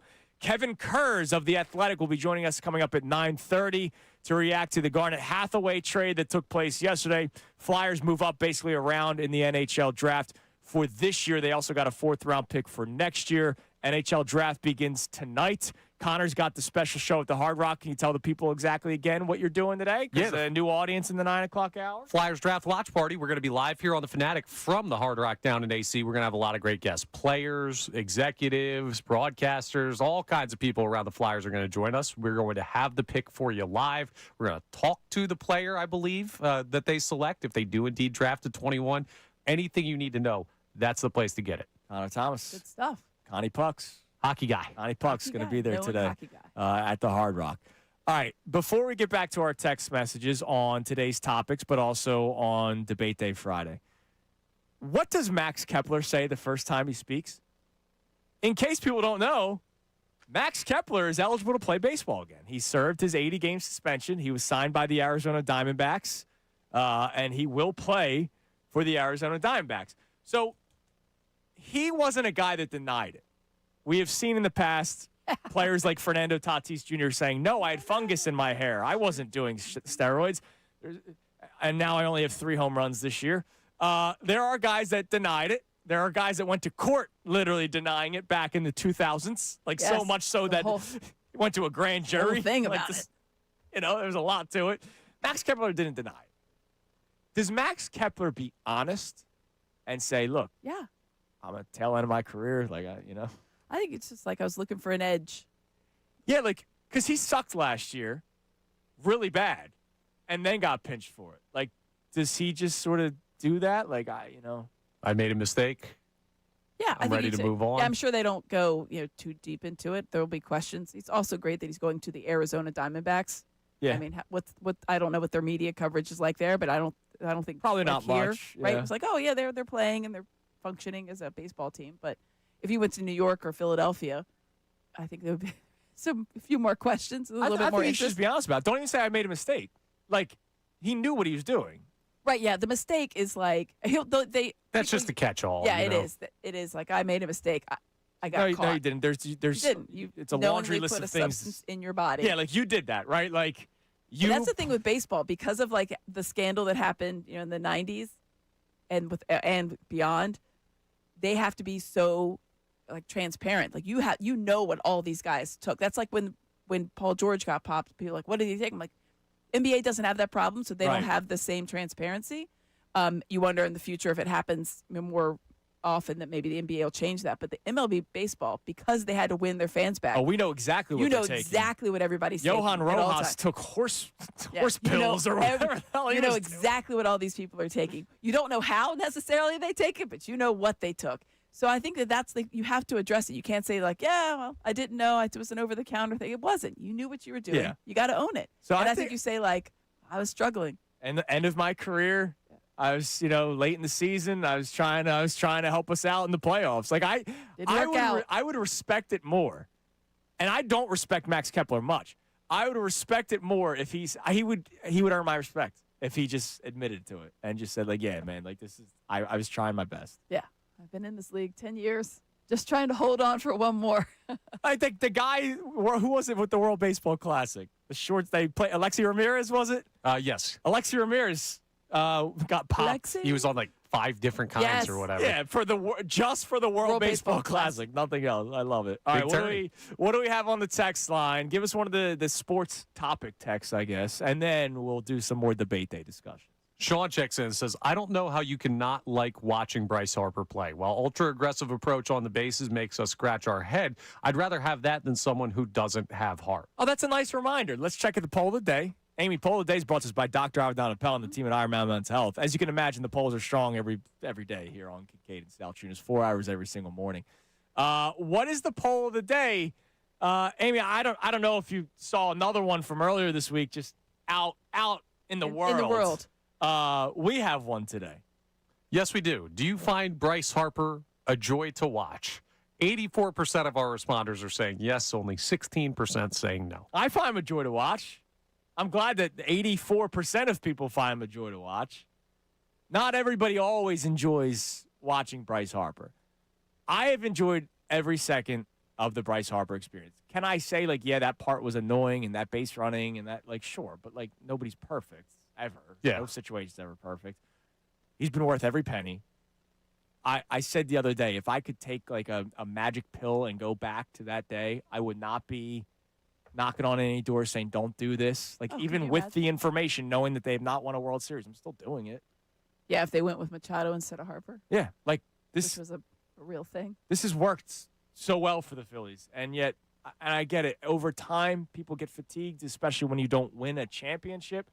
But I remember when they got eliminated last year, there were people blaming Harper, and I was like, he should not be the first on your list to blame for There was this. a lot of things you could blame. No, we also just have a bunch of triggers from the past, 4 years of this Phillies era. Like, last night was a perfect example. I'm not someone who, freaks out over the Phillies. I got so mad at somebody in that game and then realized I was immediately wrong. The JT Realmuto play where the ball's hit to shortstop and you just don't even see him in the picture getting thrown out first base. I thought he didn't run. And the immediate reaction with this Phillies team is because that's where your mind goes. Why would he do I'm it? screaming at the TV. He tripped over his bat after he dropped it. There's some people who just But your first thought was he messed up. Yeah. He didn't do it Or right. they busted out of the Instead box of and all that which stuff. would honestly, if you thought about it, that would be really wild for JT Realmuto. That is not in his. But it's the Phils, and we have Exactly, this that's your- preconceived Your notion. first thought was nope. Yes. We are broken. The Philadelphia Phillies have broken us. Because the people that thought they sucked, and look, they did play crappy baseball in 9-19 to start the season. They got their manager fired. But even at that time, I didn't waver. They're going to make the playoffs. They're too talented of a baseball team. They just need something to kick them, get them going. And firing the manager was what got them going. Don Mattingly's not doing anything different. It's exactly. He has said it. He's like, I'm going to do the same things. They got a Zach lot of the Wheeler same back. things. Yeah. Guys are hitting the baseball. Brandon Marsh has continued to hit the baseball. They're scoring more and than lefties. 2 runs in baseball games. Don Mattingly has not all of a sudden said, here, put the bat this way and don't hold it this way. He hasn't done anything different. They're winning baseball games because they got woken up when they got their manager fired. And the talented team that's been here for 4 years now is once again going to make the playoffs. They're 4 games back of the division leader, Atlanta Braves. And then it's all about October, and that's why we're broken, because they have broken us. They've broken us. But to me, it's I still enjoy the ride. I know that people think you can't enjoy the ride because you think you know how it's going to end. I've never been in that camp. I've always been. I enjoy baseball. I enjoy Phillies baseball. The thing that makes it unenjoyable is that our expectations are so high. But I love that our expectations are high. It should be, yeah. Right. I don't want to go through and be the name random Cincinnati Reds. Yeah. Where they're always like, oh, that's fun. Yeah. Oh, that might be fun. Oh, we're in a wild card race this look year. at us go. This is not that anymore. Since 2022, this has not been the scenario for the Phillies or their fan base, which I expect. And I think that's good. The Phillies themselves know it. When you talk to the players, they know what's expected of them. I think they welcome that. You would rather be on a team that has the expectations than on a Chicago White Sox. And, hey, look at us. We're actually doing well this year. Some say they're better than the Phillies. Those people would be wrong. Factually really, incorrect. Really wrong.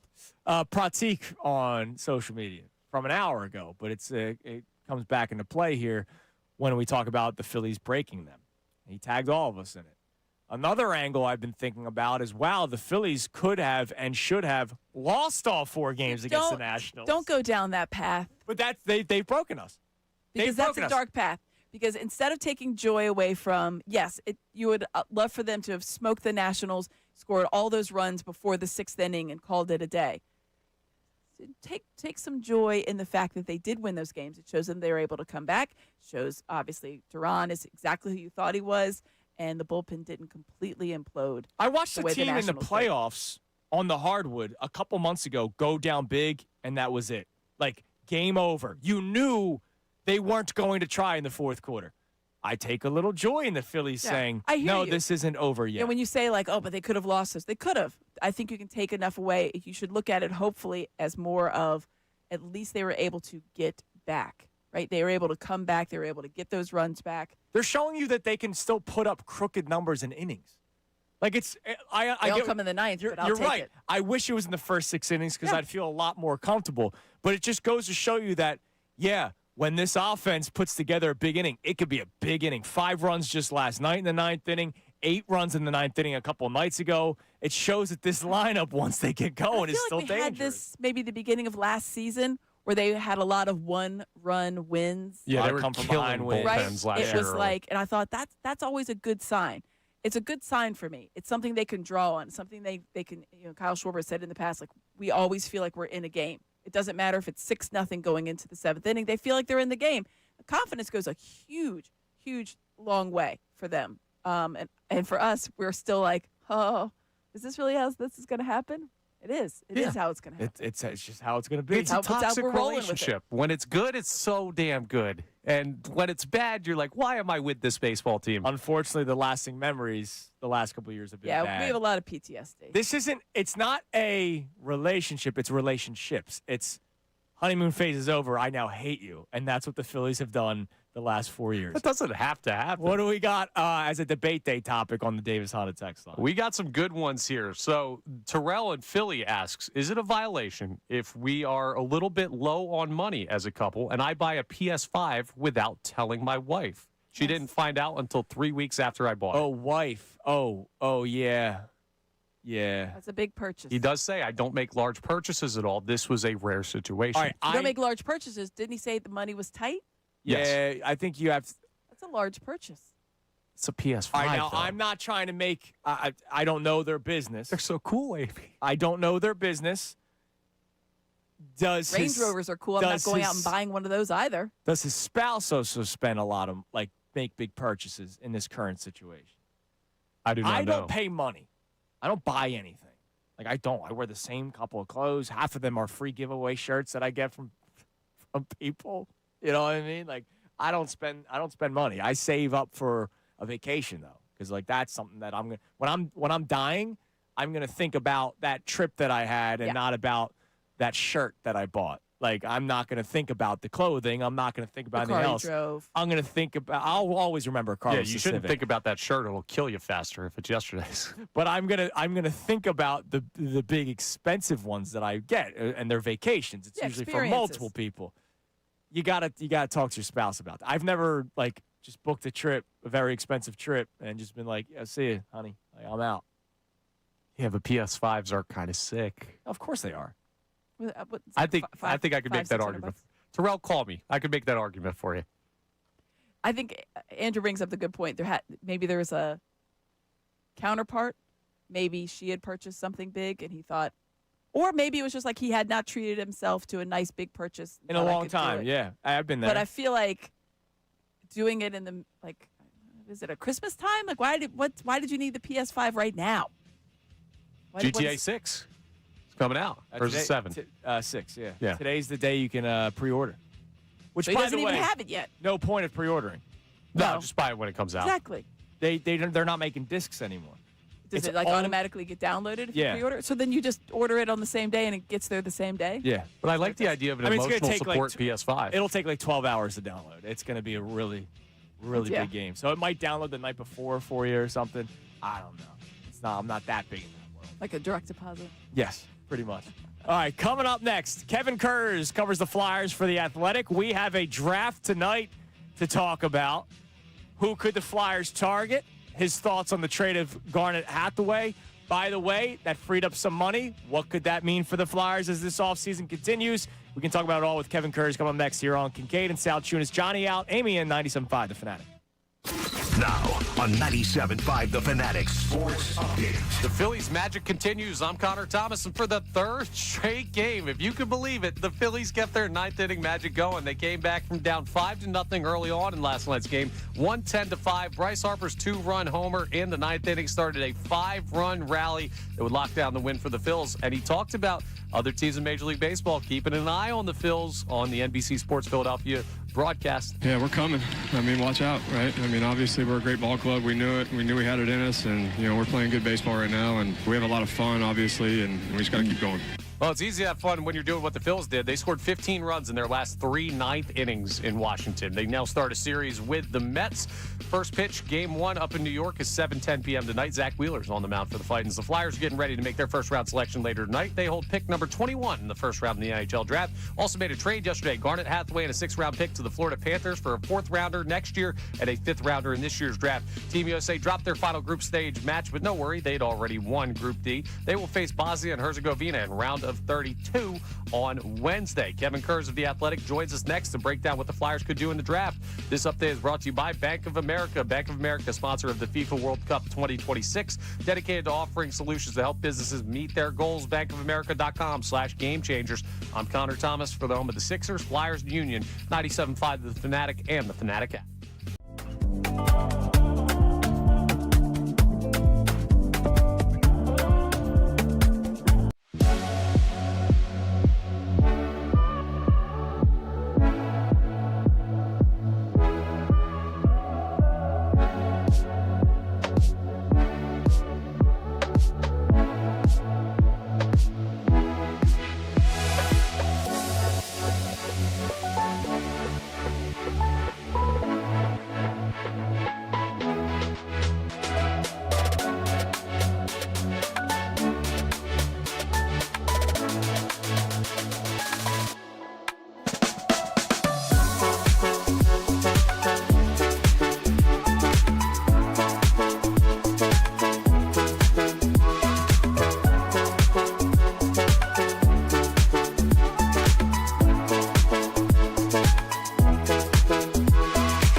Salciunas is presented to you by The Bagster. It's a dumpster in a bag. You can get yours today at Home Depot and Lowe's. You need details? Go to Bagster.com. All right, Kevin Kurz will be joining us coming up in about 5 minutes. He said, can we do 9:35? Is this one of these Shefty things, like, hey, I need a few minutes, and then there's the big news that drops? Might be. We'll have to ask him. Or does he just need 5 minutes? Maybe he's using the bathroom. Could be anything. Could be anything. So Kevin Kurz of The Athletic covers the Flyers, will be joining us coming up in 5 minutes. Flyers and the entire league NHL draft is tonight. We have the draft special tonight here on the Fanatic, hosted by one Connor Thomas. It'll be at Hard Rock. So if you're in the AC area, go stop by Hard Rock. Go say hi to Connor. I'll be signing my headshots. Yes, you will. Limited edition. And you will be talking pucks with the people. Absolutely. Because you're Connie Pucks. A lot of great guests. Wow. Do you have an idea of who's coming on? Oh, yeah. Well, we've got a tentative list. There's going to be a lot of stuff going on, so I don't want to promise everything, but we're going to have players. We're going to have the coach. We're going to have a front office member. We may talk to the draft selection, depending on who it is and when they draft. It's going to be mostly a guest show. So if you don't like me and you love the Flyers, tune in anyway. All right. I respect that. Who doesn't like you? I think everybody likes you, Yeah. Connor. Yeah. Everybody likes you. Fella? Yeah. Thank you, guys. All right, so let's check the Davis on the text line then while we wait for Kevin Kurz. You can text the show at 610-632-0975. If you could describe the 2026 Phillies, how would you do that? Good luck. And if it's Debate Day Friday, so if you have a debate, let us know what we got. Tom, a Monco Roadwork guy, says the Phillies are schizophrenic. It's the best way I can explain it.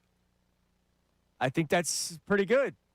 You know? They got multiple personalities. They do. They're split. You don't know which team you're going to get. Yeah. I mean, seriously, like I get what Pratik was saying. Like, another angle you could look at the series that they almost lost all 4 games. Like, I get what he's saying. I choose not to live my life that way. I choose to look at it like, wow, you can't count this team out. Like, I would lean with that way. But I get what he's saying. Like, it took deep into the game each time for them to win. And against other teams not named the Nationals, can they do that? Like the bullpen. The Nationals' bullpen is probably the worst in baseball. I don't know what their entire ERA is. Remember back in 2020? 2020, the Phillies had a historically bad bullpen. I don't know where the Nationals' bullpen ranks in terms of the entire league, but just from watching this series, I wouldn't be surprised if they're one of the worst bullpens in baseball. If you're facing a better bullpen, you can't rely on always coming back in the 7th and 8th and 9th innings. But you do have still on paper a dangerous lineup when all things are clicking. And right now, especially with Trey Turner's resurgence here, things are clicking.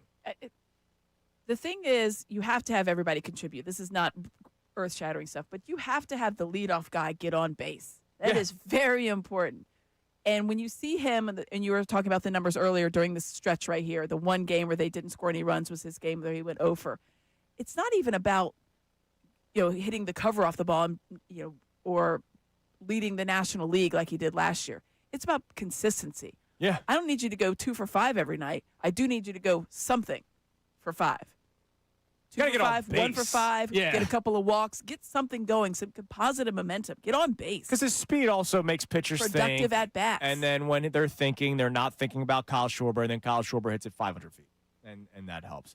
By the way, a little bit of news. The Mets fired their manager, Mendoza. Mets 34-47 you wondered why on the season. Why it took this long, no idea. Phil's fired Rob Thompson at 9-19. The Mets waited till 34-47. All right, joining us now here on Kincade and Salciunas, Johnny the K out today. He'll be back on Monday. It is a Friday with Fadul, so Amy in regardless. But we'll say that you're in for John because you're sitting in his chair today. I am sitting in his chair. From The Athletic, does an awesome job covering the Flyers, and there's a big night tonight, NHL Draft. Kevin Kurz joins us here this morning. Kevin, what's up? Hey, guys. How you doing? We're doing great. Thanks for coming on. Before we even get to the draft, let's start with the news that happened yesterday. Flyers trade away Garnet Hathaway.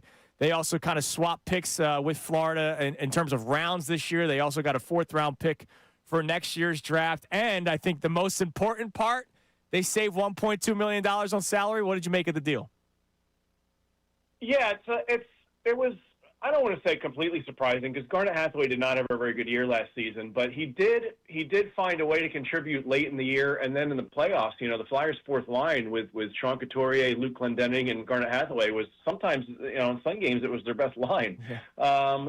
So, he's a guy that he leaves a little bit of a void because he plays a physical style. He's a mean guy, you know. He's the kind of guy that opponents don't like to face, and he's not afraid to stick up for his teammates. He's respected in the room.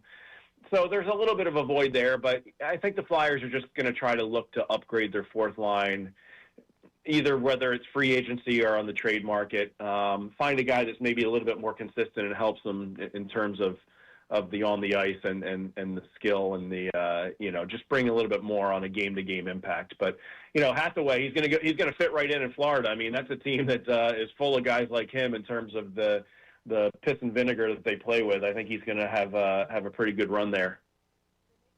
Oh, pardon me. They make the trade, Kev. Hi, Kev. They make the trade. Hi, Amy. How are you? Good to see you. Good to see you again. It was good to see you 2 weeks ago. I know. It's good to see you. I was just saying I saw you at Johnny C's wedding. But they make the trade, and then so they clear the room. They get the extra picks. I think my first thought was, and maybe it's just, hopeful thinking, that seems to me like draft capital, right? That seems like to be something you're going to make a move for. What are the chances that they actually use all of those picks on players, or that they try to package it to do something else? Well, I think they're really open for business right now in terms of moving the picks that they have. I think especially in this year's draft for help now. I think if there's a player that comes along that's a youngish player that could help them right now and is part of a big package, I don't think Danny Briere would hesitate to dangle that first round pick that they've got. It's 21st overall, so it's not a top 10 pick or anything like that. So I'm sure they're on the phones. With all the activity around the league the last week or so, you can be sure that Danny's been on the phone a lot, probably exploring what's out there to see if there is a sort of big move that'll get them a real high impact player that can help move this team along, move this rebuild along. So, there's a lot of talk that this year's draft is not nearly as deep as some other years. So that's why we've seen some picks move already. And the Flyers obviously still have their pick. I think there's a possibility that you'll see them trade back, maybe try to pick up an extra pick or two in the second round, just because they only have 4 picks going into this year's draft as well. So, I think there's probably a lot of balls in the air right now. From what I understand, there are a lot of balls in the air from people that I've talked to, because I think that right now that is a good, right now, considering where they are in the rebuild, you've got to explore everything. You've got to see what's out there. And just based on all this activity going on around the league, you got to sort of, explore what might be possible here. And that includes potentially trading some draft picks. Kevin Kurz of The Athletic joining us here on Kincade and Salciunas. Amy in for John. NHL draft begins tonight. There will be coverage here on 97.5 The Fanatic. Kevin, I will, for the people that aren't like super duper hockey fans, but they like to support the Flyers, I'm going to compare them to the Phillies real quick. The Phillies have been in need of a right-handed bat for like 4 years. The Flyers have been in need of a center for longer. Yeah. When it comes to this draft, being that they're selecting 21st overall, is the strategy find that center, or is the strategy best player available? It's probably going to be best player available because, when you're drafting at 21, you're not going to see this kid for probably 3 years, 4 years at minimum. So, and Danny Briere even said that a couple weeks ago. It's, what you need now might not be what you need in 3 or 4 years. But that said, the area of need in their system is probably more a defenseman. So if all things being equal, if they use that pick at 21 and there's a forward they like equally as a defenseman, I think they would actually lean towards the defenseman because they have taken a handful of centers over the last couple of years.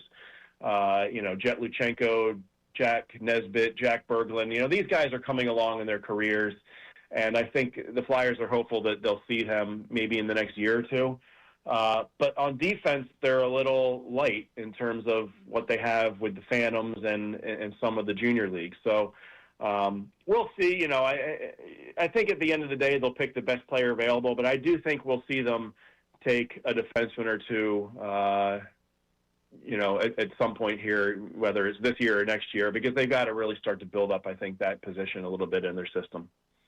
You can't go anywhere in the city right now if you want to talk Flyers and everybody mentions one name with them. What are the chances that they get Austin Matthews? It's my favorite thing. I was literally at a golf game, and someone was just like, "Hey, I know you're probably tired of talking about this," and I was like, "I have no idea what this person's going to say right now. What am I tired of talking about?" They're like Austin Matthews. I was like, "I did not think that's what you're going to say. So let's talk about it." Well, the latest reporting says that he's probably going to stay in Toronto. So it's pretty slim, right? If the Maple Leafs aren't going to move him, obviously that takes it off the board. To me, the more intriguing center is Dylan Larkin, who's out in Detroit. He's the Red Wings captain. He's asked for a trade from the Red Wings. The Flyers inquired about Larkin. They weren't on his – he's got a full no-trade clause, so we would have to sign off on a deal. The Flyers weren't on his no-trade list initially. Could that change if this thing drags on into mid-July, August? Maybe. I know he has a relationship with Flyers assistant coach Jay Verity, who had him in Detroit. I know Jay liked him. So that's one name to keep an eye on if we're talking about centers. But Austin Matthews, the only way I see Austin Matthews getting traded is if it's similar to what happened with Quinn Hughes last year, right? Mm-hmm. This time last year, no one was talking about Quinn Hughes leaving Vancouver.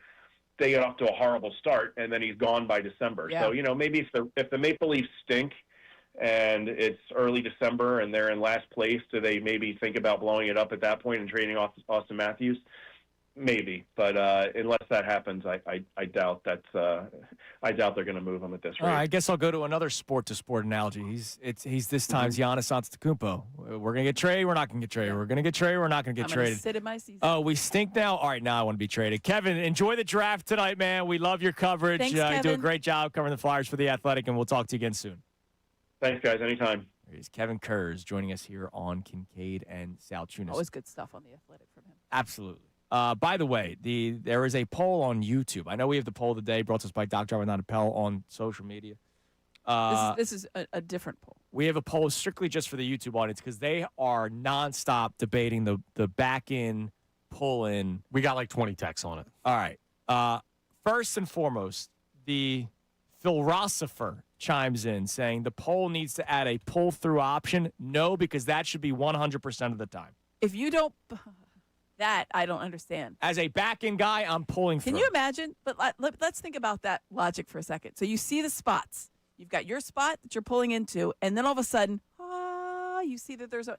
If you don't pull through, why? Yeah. Why would you not do that? There's one reason. If you're at like a hardware store, you got a truck, and you need to load something from behind it. Sure. Okay. But outside of that, then no. But pull through, I still think, a majority of people would answer pull through, so it wouldn't even be that fair of a poll. Yeah. Austin has informed me that back-in is currently losing, but you guys make me out to seem like some psychopath. It's a 52 to 48% vote right now. Did you not learn your lesson from somebody agrees with me, so I'm right, from the reliever thing? Yeah. There's a lot of crazy people out there. This poll's on YouTube? It's on YouTube, yeah. What, are you going to sway the vote here? I have to voice my opinion. I'll also vote. All right, I'll vote. Then I'm back in. Back in. Let's go. All right, coming up next, we have Ask Me Amy. You guys are always back in with caveats. Yeah, you don't need rules to just pulling in front ways. There's no caveat with me. I don't have to explain that to people. There's a spot. Boom. By the way, I think I found out why I did this. My first car was a truck that didn't have any. It didn't have any bells and whistles. It was just it's easier to back in a parking lot and then to pull out. Because I don't have to avoid hitting people. I barely have air conditioning in my car. I pull in front ways the whole time. Carlos doesn't have air conditioning. I'm windows down all the time. Backup cam's cheating, by the way. Ask Me Anything comes your way next here on The Fanatic. Oh, it's coming your way this summer. It's already started. The world's biggest soccer tournament has heated up, and you can trade the entire tournament on Kalshi. On Kalshi, you can trade every single match from the opening stage all the way to the final. Philadelphia, you've got one more of the group stage games right here in South Philly. Croatia is taking on Ghana tomorrow, and Croatia is trading at a 55% probability to take down Ghana. So a $100 trade is going to pay out $176. But if you've been listening to the show, you know that the Ghanaian witch doctor cursed Harry Kane, and they drew against England. So maybe you're thinking Ghana's got some of that magic on their side. Maybe they'll curse Luka Modric this game. Who knows? Ghana, trading at 17% chance to win. $100 is going to get you $555 if they end up taking down Croatia. On Kalshi, you're trading against peers in a live market, meaning there's no house. And as the probability changes, you can buy in and out of your position. So if a witch doctor curses your team after you made the trade, you could trade out right then and there. For a limited time, download the Kalshi app and use code Fanatic to get $10 when you trade 10. Kalshi. That's Kalshi. Trade the beautiful game. 18 plus only. Restrictions and eligibility requirements apply. Event contract trading involves risk and may not be suitable for all investors. Prices, values, and available markets may differ from those mentioned. For more information, see Kalshi.com/regulatory. Inside the Birds, Jeff Mosher. They're going to have.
Kincade Salciunas, Phillies Sports Talk, 97.5 The Fanatic and the Fanatic app. All right, don't forget Middays with Marks, Johnny Marks, Sean Brace, Ray Dunn. That comes your way at 10 o'clock.